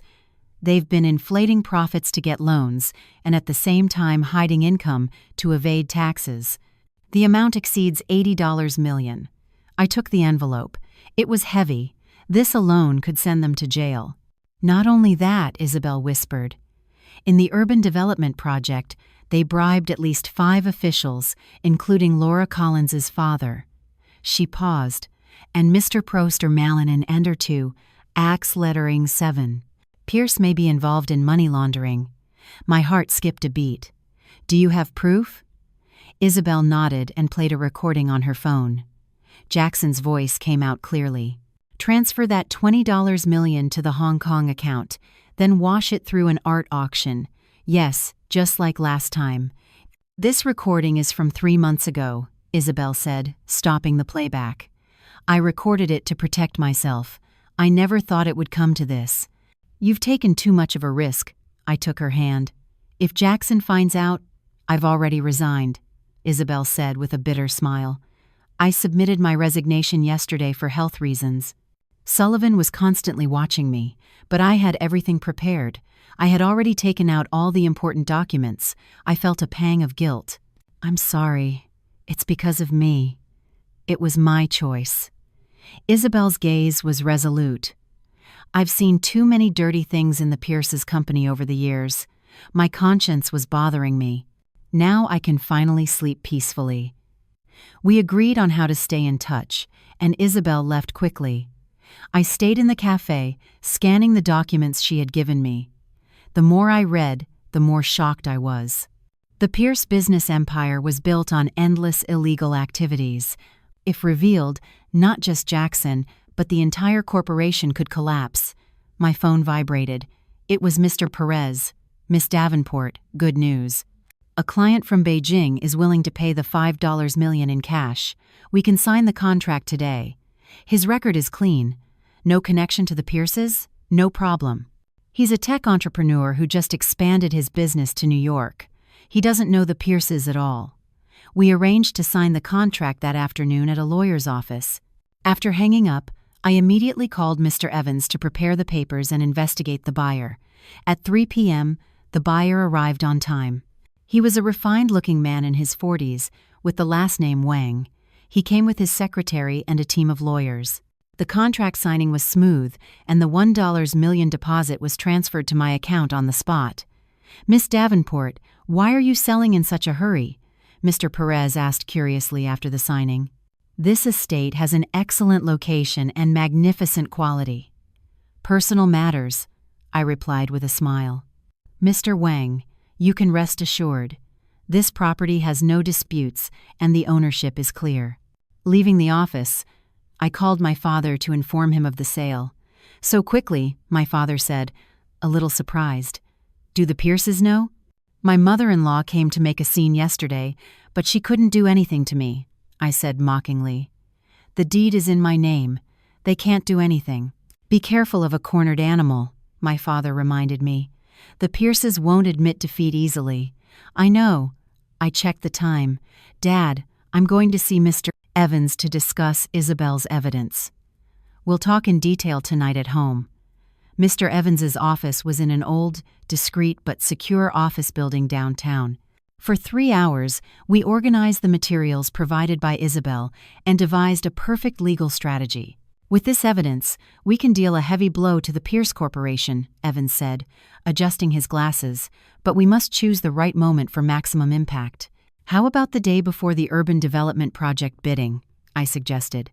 Let them invest all their funds, and then we cut off their supply. A glint of approval appeared in Evans's eyes. That's a good idea. But first, we must freeze Jackson's personal assets to prevent him from diverting them. We'll apply for that tomorrow. I stood up. Has the hidden folder on the flash drive been decrypted? I just got news. Yes, Evans said, handing me the flash drive. The content is quite shocking. It's related to some secret affairs of the Pierces from 20 years ago. My heart skipped a beat. Is it related to my father? No, to the origins of the Pierce Corporation, Evans whispered. It might be related to a murder. I held my breath. I carefully put the flash drive away. I'll examine it in detail. We've already taken measures to ensure Isabel Ross's safety. She's flying to Singapore tonight. She'll return when everything calms down. Leaving the office, it was already dark. I drove to my father's house. On the way, I received a call from the property manager. Jackson had gone to the estate with people to cause a scene, and the security guards had stopped him. He insists he's the owner and wants to force his way in, the manager said in a tense voice. We've shown him your authorization, but he started insulting us and threatens to sue us.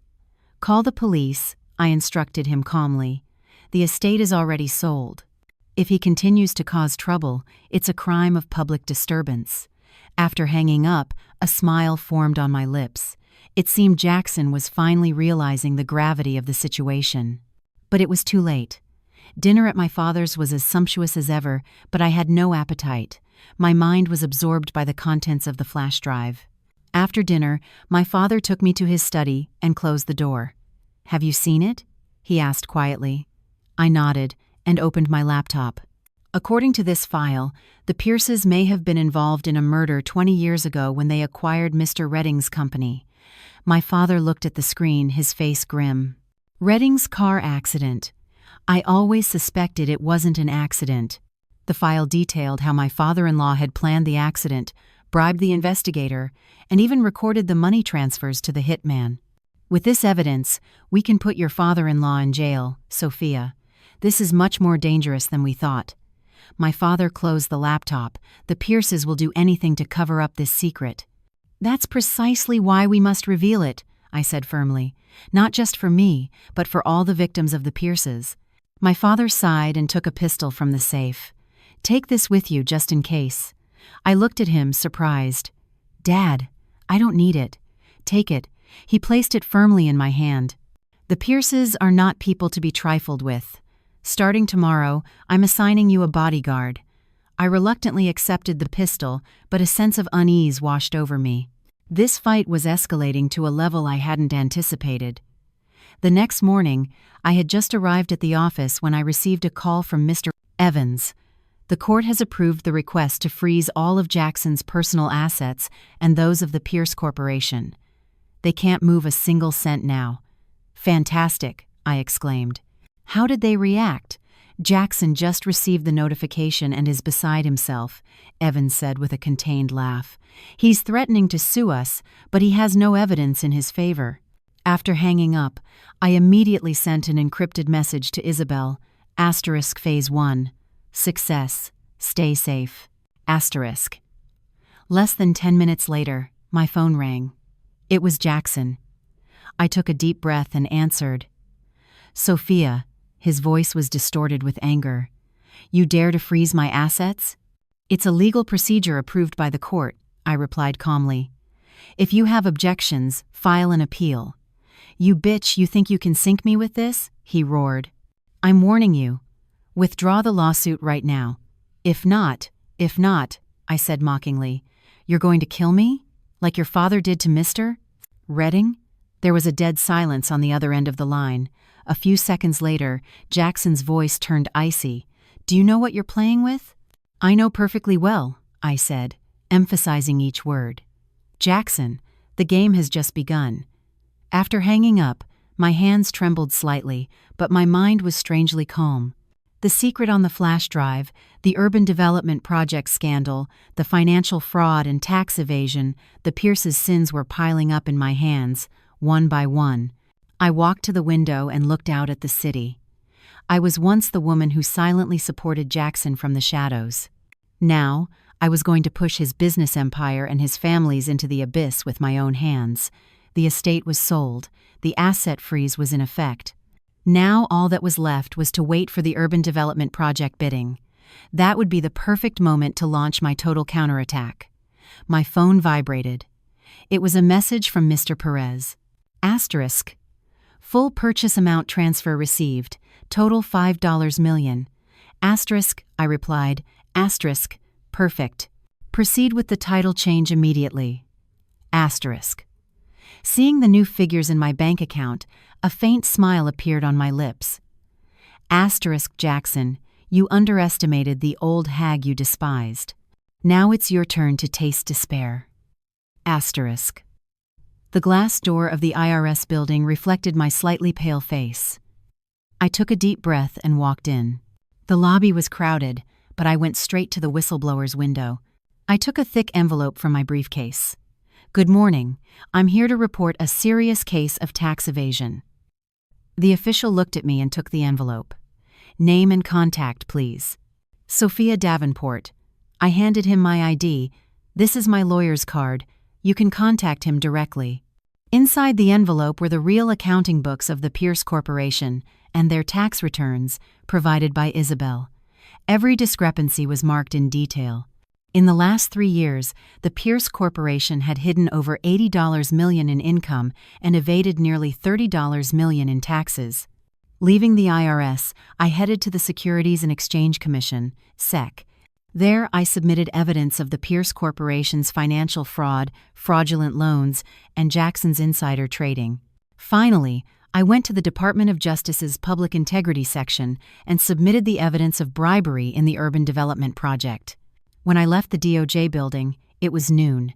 The sun was dazzling. I stopped on the steps and looked at the flash drive in my hand. It contained the most lethal proof: my father-in-law's involvement in Mr. Redding's murder. I hesitated for a moment and finally put it back in my purse. It wasn't time yet. That card had to be played at the decisive moment. My phone vibrated. It was Mr. Evans. Miss Davenport, the court has accepted the lawsuit regarding Jackson's misappropriation of marital assets. Also, we've frozen all his domestic bank accounts. Perfect. I hailed a cab. I just submitted all the documentation. The Pierces will probably find out soon. Be prepared. Cornered. There's no telling what they're capable of, Evans warned me. It would be better if you didn't walk around alone for a while. After hanging up, I told the driver to take me to Claire's boutique. On the way, I sent a message to my father. Asterisk, all documents submitted. Everything according to plan. Asterisk.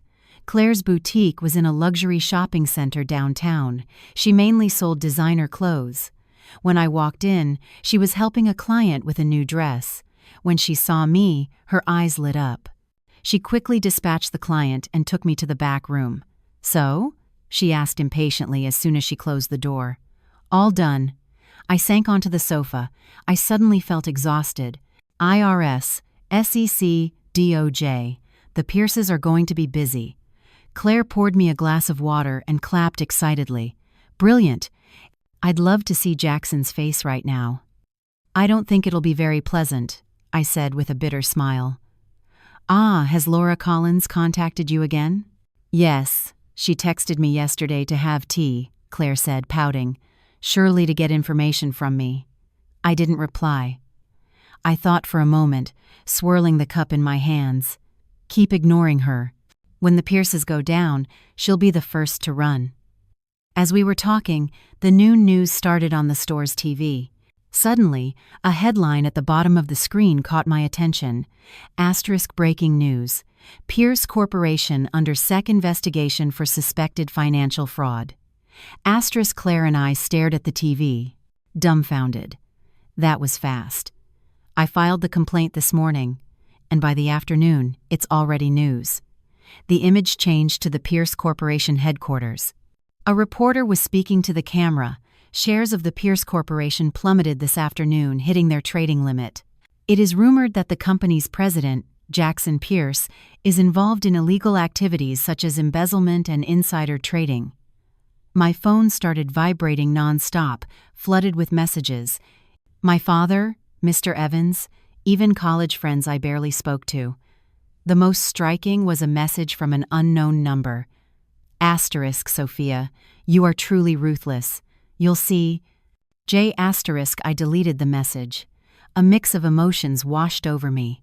It wasn't the euphoria of victory, it was a strange sense of liberation. 10 years of marriage, 2 years of patience. Finally, in this moment, everything was settled. We had dinner at a quiet Japanese restaurant.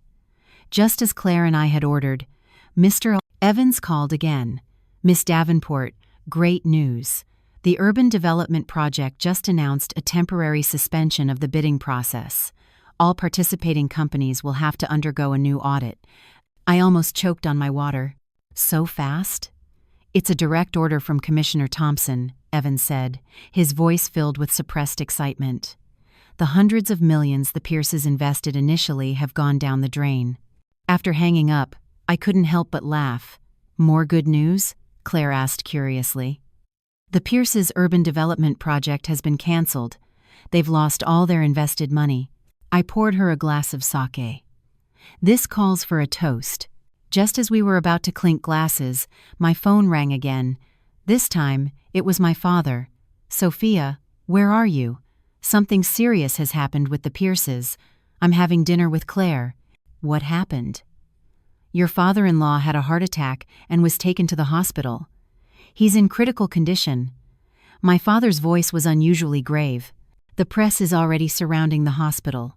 The Pierce Corporation's stock has collapsed, and several banks are demanding repayment of their loans. I clutched my phone.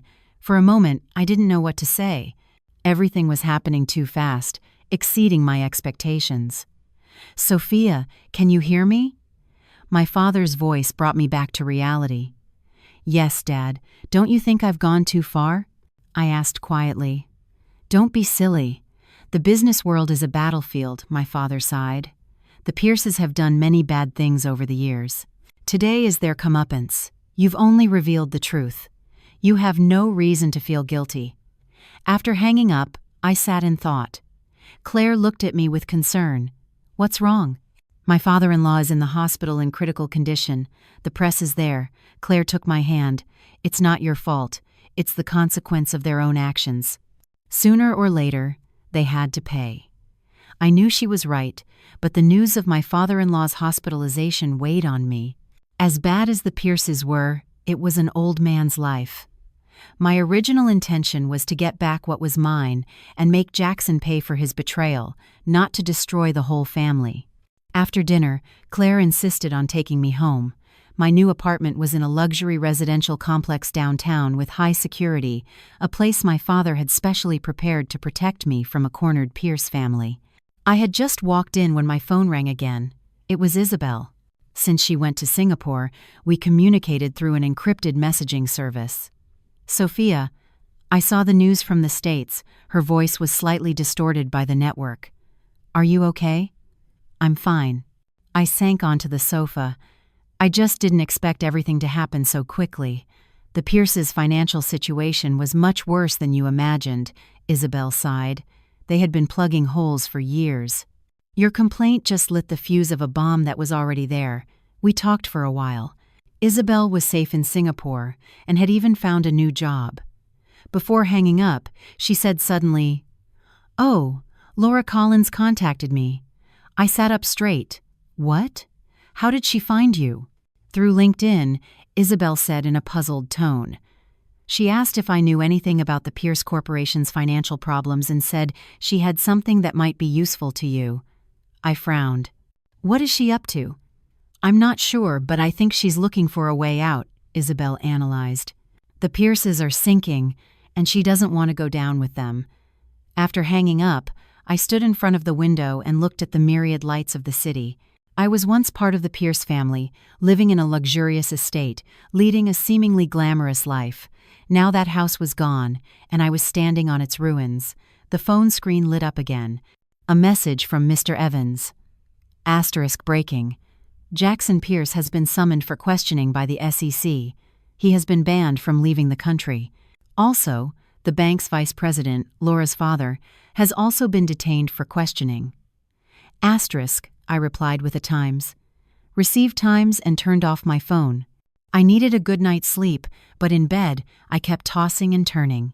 My father-in-law's stern face, Jackson's angry shouts, and the cherry blossoms on the afternoon Jackson proposed to me kept flashing in my mind. The taste of revenge was not as sweet as I had imagined. The next morning, I was awakened by the doorbell. Through the camera, I saw my father's serious face. "Dad, what are you doing here so early?" I opened the door for him. My father went straight to the living room and turned on the TV. The morning news was reporting on the latest on the Pierce Corporation.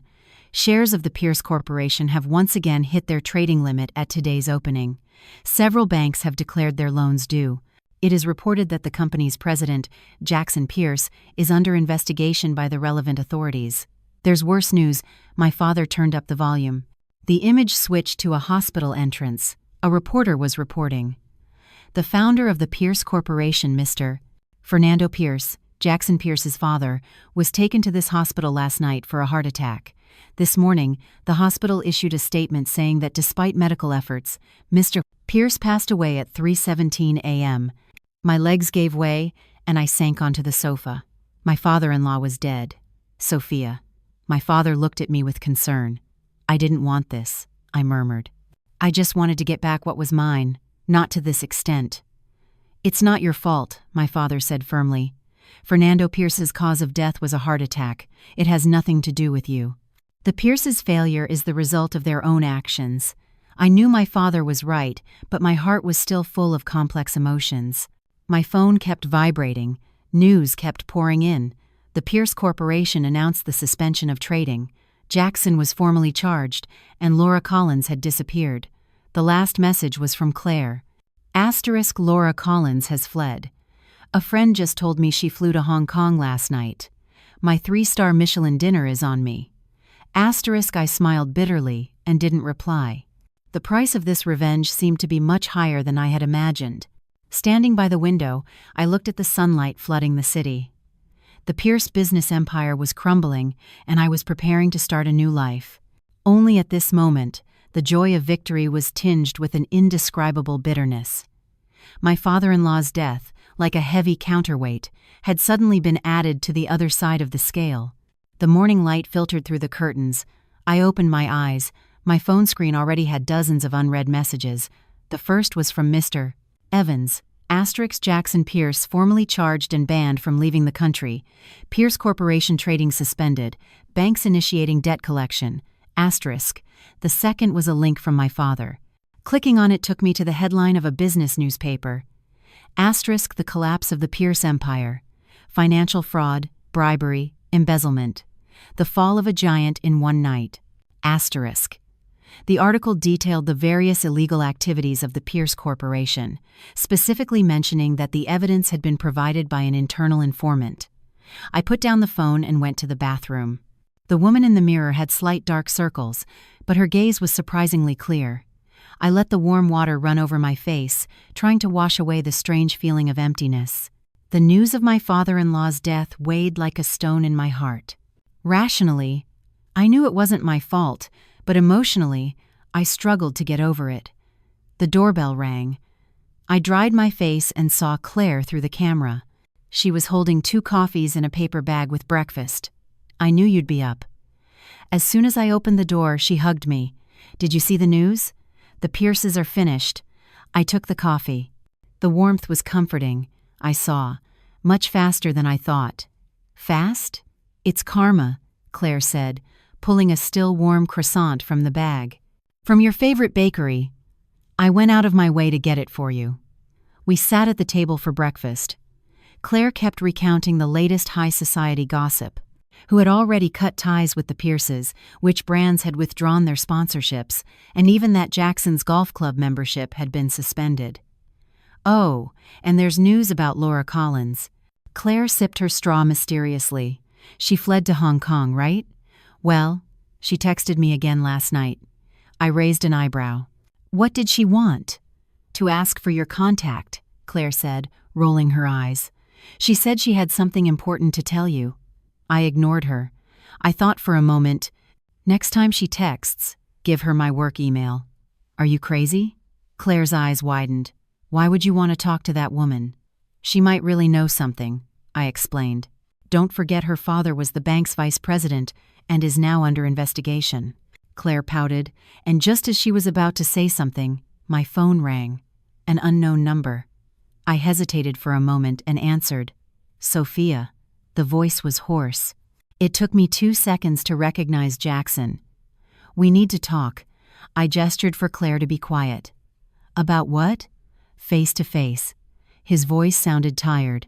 I'm at the coffee shop across from your apartment right now. I almost laughed. And you think I'm going to see you? Sophia, his tone suddenly changed, becoming pleading for the first time in years. Please, the Pierces are finished. My father is dead. I just want to talk to you. I gripped the phone so tightly my knuckles turned white. Claire, beside me, shook her head frantically, mouthing "Don't go." After 30 seconds, I finally said, I'll give you 10 minutes. After hanging up, Claire stomped her foot angrily. Sophia, you're getting soft. Have you forgotten what that bastard did to you? I haven't forgotten. I stood up to change. But I want to see just how low the arrogant Jackson Pierce can grovel. 20 minutes later, I walked into the Starbucks across from my building. Jackson was sitting in the farthest corner, his back to the door. Just seeing his back, I noticed the change. The once straight back was now hunched. His expensive suit was wrinkled, his hair without its usual shine. I sat across from him. When he looked up, I almost didn't recognize him. His eyes were swollen, his face ashen, and his beard unshaven. There was no trace of the young heir of the Pierce Corporation. Thanks for coming, he said hoarsely, clutching his coffee cup with both hands, his knuckles white from the pressure. I don't know where to start. Then don't start, I replied coldly. You have 10 minutes. Jackson took a deep breath. Sophia, I'm sorry. For everything these years. I was a bastard. I watched his performance silently, without the slightest emotion, but now the Pierces are on the verge of bankruptcy. He leaned forward, desperation shining in his eyes. My father is dead. The company is going bankrupt, and I might go to jail. Sophia, please have mercy. Mercy? In what way? I raised an eyebrow. Withdraw the complaint. Or say the evidence was a misunderstanding, he said hastily. If you help me, I'll do whatever you ask. I finally let out a cold laugh. Jackson, do you think this is a child's game? Do you think a proven crime can be withdrawn just because I say so? But you're the complainant. If you say you tampered with the evidence for revenge... Shut up, I exclaimed quietly. Are you asking me to commit perjury for you? Jackson's face turned even more ashen. Sophia, for the 10 years we were married. The 10 years we were married, I interrupted him. Why didn't you think of that when you were sleeping with Laura Collins? When you were calling me an old hag? Some customers at nearby tables were already looking at us curiously. Jackson shrank and lowered his voice even more. I was wrong. I was really wrong. Sophia, I've always loved you. Enough. I held up my hand to stop him. You only love yourself and the power and wealth of the Pierces. Now that you've lost everything, you come to beg me. A flash of anger crossed Jackson's eyes, but it quickly transformed into pleading. Sophia, I admit I was selfish, a bastard, but the company is my father's life's work. Thousands of employees depend on it. Even if you hate me, don't let innocent people pay for it. I was a little surprised. It was a new approach, using the employees' livelihoods to attack me morally.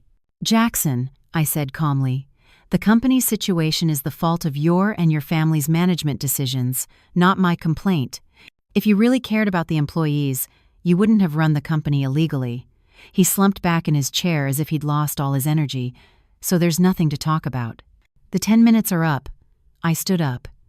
As a final piece of advice, you reap what you sow.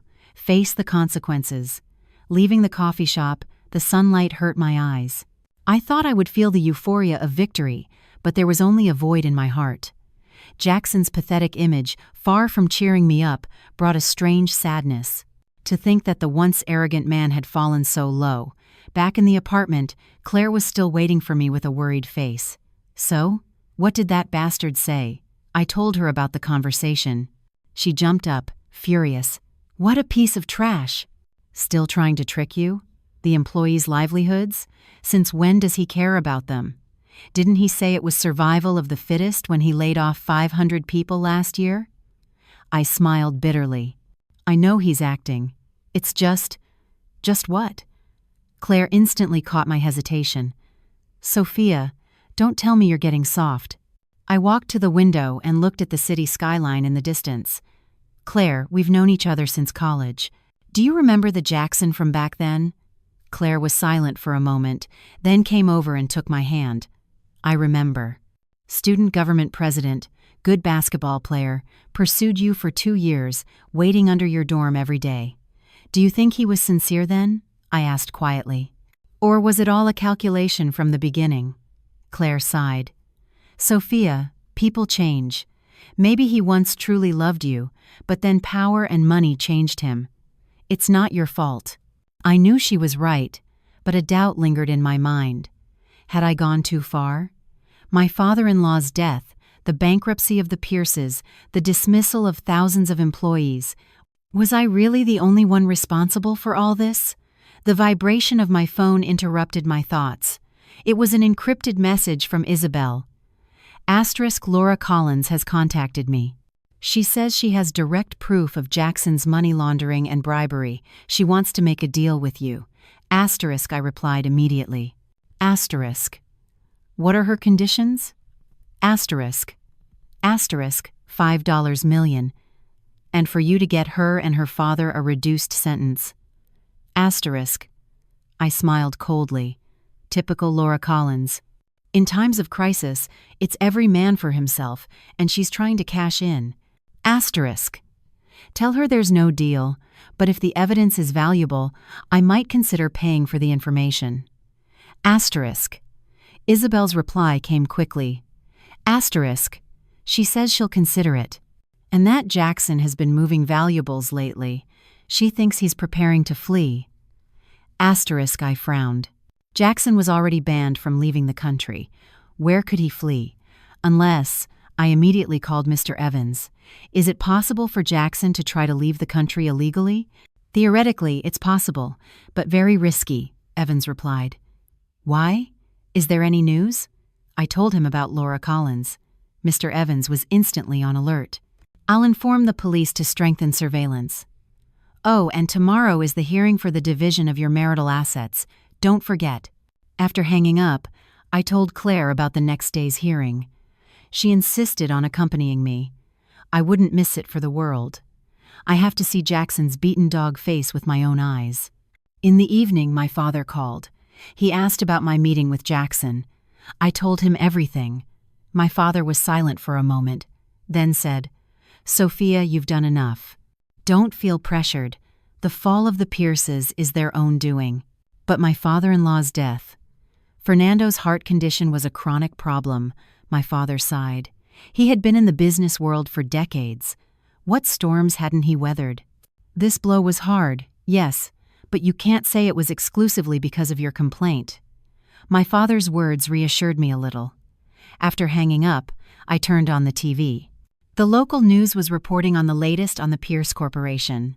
On the screen, in front of the headquarters, journalists and employees demanding their salaries were crowded. Someone held a sign that said, "Give me back the money I earned with my sweat." The scene was chaotic. Suddenly, a familiar figure appeared on the screen. Jackson, surrounded by journalists. His face was pale, his suit wrinkled, with no trace of his former swagger. A journalist shouted at him, "Mr. Pierce, it is rumored that the accusations of money laundering and bribery are true. What do you have to say about that?" Jackson pushed past the journalists and, without a word, got into a black car. The image returned to the studio, where the anchor was gravely commenting on the impact of the Pierce Corporation's fall on the local economy. I turned off the TV.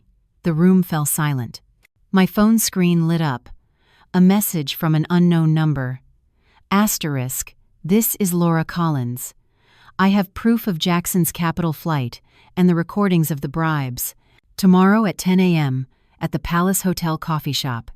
Come alone, or there's no deal. Asterisk.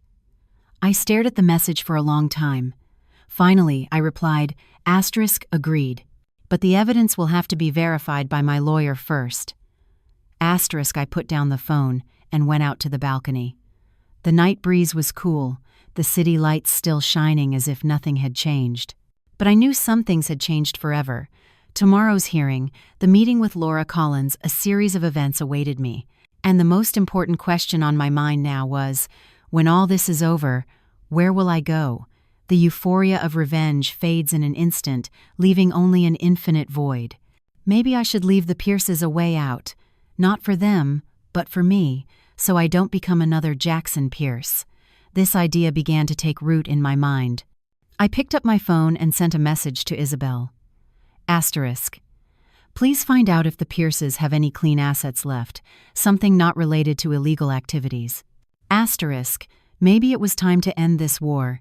The coffee shop in the lobby of the Palace Hotel was quiet and elegant, with soft piano music playing. I chose a table by the window where I could see the entrance and the emergency exit. Mr. Evans was sitting at another table not far away, pretending to read a newspaper, ready for any eventuality.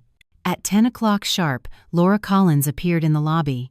She was thinner than in the photos, wearing large sunglasses and a mask, clearly worried about being recognized. As she approached, I noticed a bruise on the corner of her eye, barely concealed by makeup. "Miss Davenport," she said quietly, sitting across from me. I nodded, observing her calmly. The arrogant and defiant mistress of before was gone. The woman in front of me was nervous and haggard, constantly twisting the strap of her purse. "You're hurt," I pointed to the corner of her eye. Laura unconsciously touched the wound and smiled bitterly. It was Jackson. I was a little surprised. Jackson had been cold and insensitive to me, but he had never laid a hand on me. I guess people show their true colors when they're cornered. The evidence. I got straight to the point. Laura took a flash drive from her purse and pushed it toward me. Here are the recordings of Jackson's bribes and the records of his capital flight. This alone could put him in jail for 10 years. I didn't take the flash drive immediately. "What do you want in return?" "Money and protection," she said, biting her lip. "For me and my father. He's already been suspended from his position and is under investigation. If Jackson's case deepens, how deeply is your father involved?" I interrupted her. Laura's face turned even paler. "Enough to ruin my whole family." I toyed with the flash drive in my hands. $5 million is too much, and I have no power to get your father a reduced sentence. "How much can you give me?" She leaned forward anxiously. $3 million? 2. It will depend on the value of the evidence, I said calmly, and I need to know what Jackson is planning lately. I heard he plans to flee. Laura hesitated for a moment, then lowered her voice. He contacted a coyote to get him across the Mexican border near San Diego, where a private jet is waiting to take him to a country with no extradition treaty. I raised an eyebrow. Jackson was really desperate to resort to illegal immigration. Exact time and route? Laura shook her head. He doesn't trust me anymore. He's entrusted everything to that Mike Sullivan. She paused. But I know he's going to the company's safe tomorrow to get something. Probably cash or passports. I thought for a moment, then took out my checkbook. $500,000 for this flash drive and the information. No more. Laura's eyes widened. $500,000?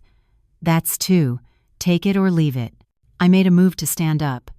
Go ask Jackson for money, if he has any left to give you. Wait! She grabbed my wrist hastily. I accept. I signed the check and gave it to her, pulling my hand away at the same time. Her touch felt unpleasant. The money will be in your account in an hour. When you receive it, you'd better leave this city. Jackson doesn't forgive those who betray him. Laura put the check away and suddenly smiled bitterly. You know, he never loved me. I was just a tool to anger you and to get close to my father. I was a fool. I said nothing. In a way, we were both Jackson's victims, just to different degrees. Laura stood up to leave, but hesitated and turned back. Miss Davenport, I'm sorry. I was too young and naive then. Go, I interrupted her before I run out of patience. As I watched her hurry away, I let out a long sigh. Mr. Evans immediately came over. How did it go? I handed him the flash drive. Check the contents. If it's authentic, inform the police immediately. Also about Jackson's escape plan. Evans nodded and put the flash drive away. The divorce hearing is at 3. Don't forget. I couldn't forget, I said mockingly. It's the final battle. At 2:40 p.m., I entered the courthouse lobby, followed by Mr. Evans and his team. The journalists, already aware, swarmed around us, their flashes firing. I wore a simple black suit with sophisticated but discreet makeup, perfectly projecting the image of a betrayed but strong woman. Jackson had arrived before me. He was standing with his lawyer on the defendant's side. He looked even more haggard than yesterday. His suit was wrinkled, and he wasn't wearing a tie. When he saw me enter, a mix of emotions crossed his eyes. He quickly looked away. The judge entered, and the hearing began. Mr. Evans presented our claims. Confirm the validity of the divorce agreement, recover the marital assets diverted by Jackson, and request additional compensation for damages. Jackson's lawyer argued that the agreement was signed under duress, requesting its annulment or modification. He also demanded that I compensate him for the renovation and maintenance costs of the estate, and even absurdly accused me of causing the Pierce Corporation's crisis with my malicious complaint. Mr. Evans was prepared. He refuted each of their arguments, presenting evidence of Jackson's infidelity, the Capitol flight records, and the recording of the agreement signing. In the video, Jackson was lucid and even showed impatient arrogance. There was no trace of duress. When it was Jackson's turn to speak, he said in a hoarse voice, "Your Honor, I admit my mistakes, but Sophia's revenge has been disproportionate. She has destroyed my business, my family. She even indirectly caused my father's death." Objection. Mr. Evans stood up immediately. The defendant's statement is irrelevant to the case, and there is no evidence to prove a causal relationship. The judge sustained our objection and warned Jackson's lawyer to control his client's emotions. Jackson sat down, defeated, with despair painted on his face. The trial lasted 3 hours. Finally, the judge delivered the verdict that same day. The divorce agreement was valid. The estate and its assets were my property. Jackson had to return the diverted $3 million and pay an additional $2 million in compensation. The rest of the marital assets would be split 50-50, according to the agreement. Hearing the verdict, Jackson collapsed in his chair. His lawyer hastily announced they would appeal, but the judge pointed out that given the clarity of the evidence, the appeal had little chance of success. Leaving the courthouse, the journalists surrounded us like a swarm. Jackson, his face pale, pushed past the reporters and ran out. I stopped and, looking at the cameras, said calmly, "Today, the law has brought me justice. I want to thank everyone who supported me, especially my father and Mr. Evans's team. Now, I want to start a new chapter in my life." These words had been prepared by Mr. Evans. They projected an image of dignity and generosity from a victim who had not lost her honor. Back in the apartment, I collapsed on the sofa, exhausted. My phone kept vibrating with congratulatory messages. I replied to each one with a thank you and turned off the phone. I wanted to enjoy a moment of peace. The doorbell rang. Through the camera, I saw my father. He was holding a bottle of champagne. "Congratulations, daughter." He hugged me as soon as I opened the door. "You were magnificent today." I took the champagne and smiled bitterly. I won the case, but I feel strange. My father patted my shoulder understandingly. "That's the taste of revenge, bittersweet. But the important thing is you got back what's yours, and the Pierces have paid for their mistakes." We sat on the balcony, drinking champagne and watching the sunset. My father told me that Commissioner Thompson had revoked the Urban Development Project Award to the Pierces and had decided to call for a new bidding. "Will we participate?" I asked. My father shook his head. "No, this project is too complex. I plan to focus on rebuilding our old textile factory." "The factory?" I was a little surprised. "Didn't the Pierces ruin it?" "Yes, they ruined it," my father said mockingly, "but it's time to rebuild it. He looked at me meaningfully. "And I want you to be in charge." My heart raced. My father's business, the place where I grew up, the business that was once crushed by the Pierces' dirty tactics. Now I would raise it again. "I'll do it," I said without hesitation. My father smiled, satisfied. "I knew you'd say yes. The factory's land is still in our name, and the machinery can be bought new. And for the initial capital," he winked at me, "how about we use the $5 million you won today?" I laughed. "Perfect." That night, Mr. Evans called. His voice was excited. "Miss Davenport, the contents of Laura Collins's flash drive were pure dynamite. Not just the recordings of the bribes, but also emails where Jackson ordered the finance department to cook the books. The police, with the tips we gave them, have arrested Mike Sullivan at the Pierce Corporation and have placed Jackson under arrest." "What is he accused of?" "Economic crimes and attempted illegal border crossing," Evans said. "The DA has already decided to press charges. Given the severity, he could face a sentence of more than 10 years in prison." After hanging up, I stood by the window and looked at the myriad lights of the city. The news of Jackson's arrest should have made me happy, but my heart was strangely calm. Neither euphoria nor compassion, just a sense of liberation, that it was finally over.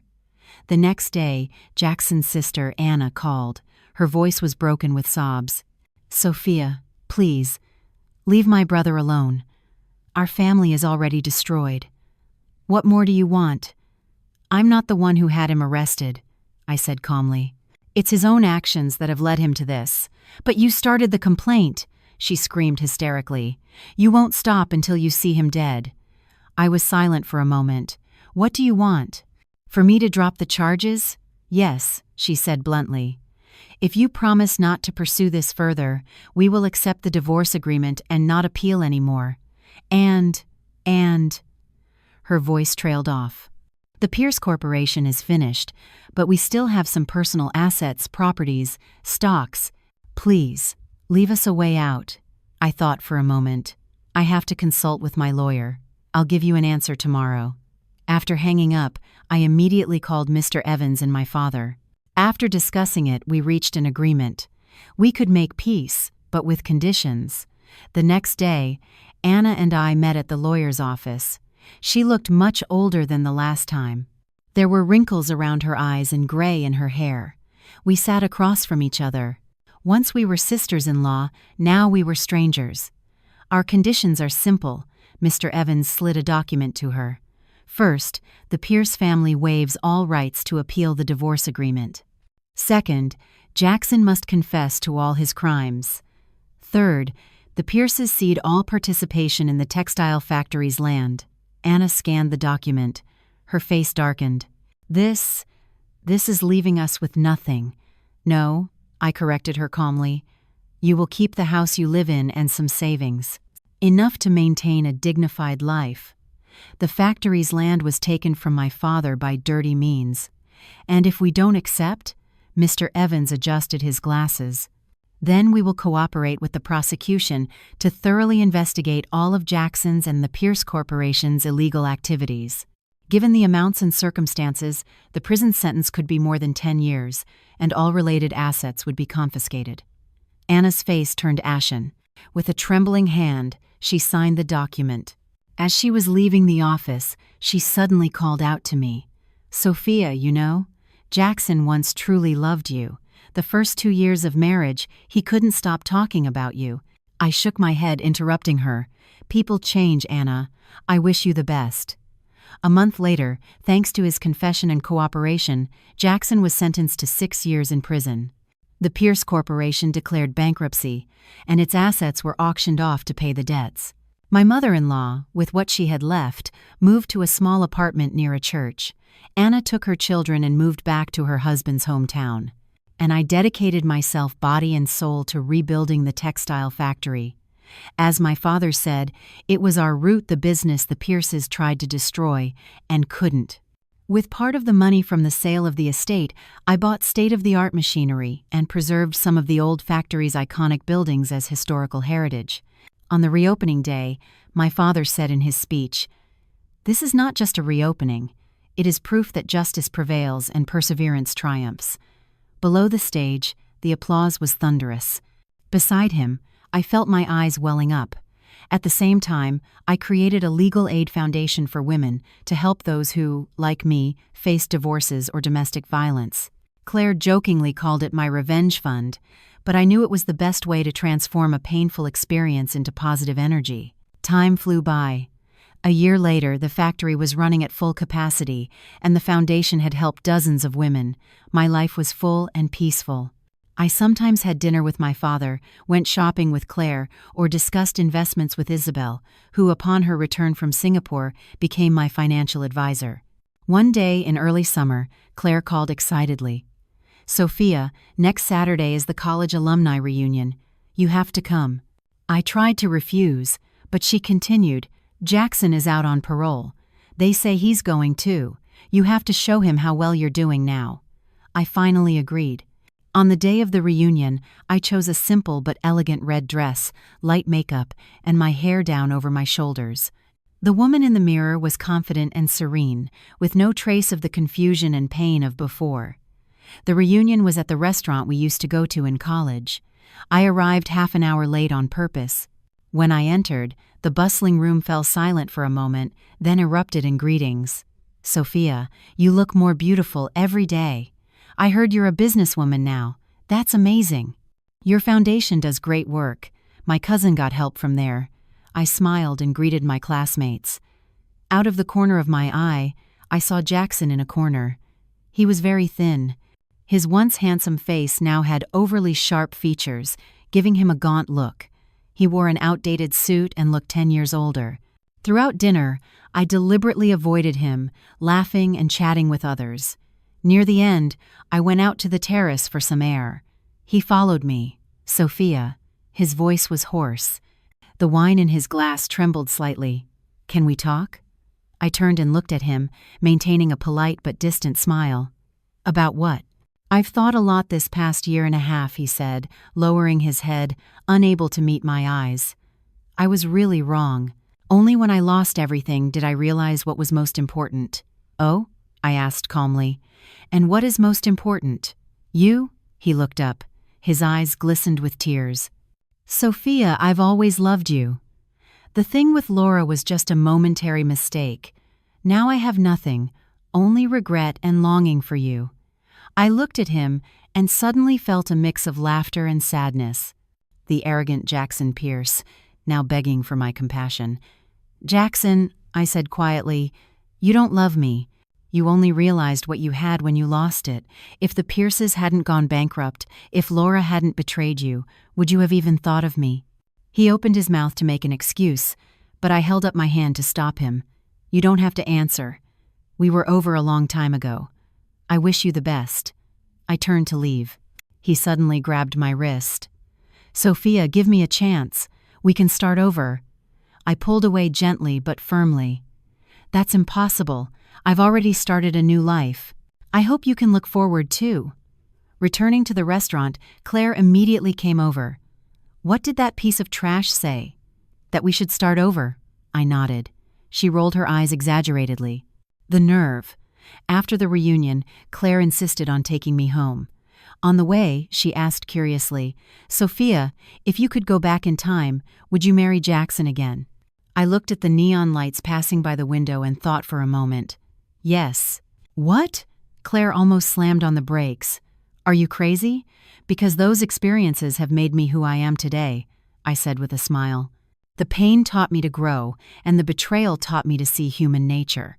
Without all that, I would probably still be the naive and weak Sophia from before." Claire nodded thoughtfully. "You're right, but now you're a legend in our class. The Iron Woman who left Jackson Pierce and put him in jail." I laughed, shaking my head. "I'm not a legend, but I am living how I want to, independent, confident, and not dependent on anyone." Back in the apartment, I stood in front of the window and looked out at the city night. The storm from a year ago was already history, and the road ahead was still long. But at this moment, my heart was full of peace and strength. Self-esteem and self-love are the foundation of happiness. That was the most valuable lesson I learned from this marriage, and the creed I would follow in my life. My phone screen lit up. A reminder from the factory manager for tomorrow's meeting. I replied with the times, confirmed times, and turned off the light. The city lights became my only company. Tomorrow would be a new day, and I was ready.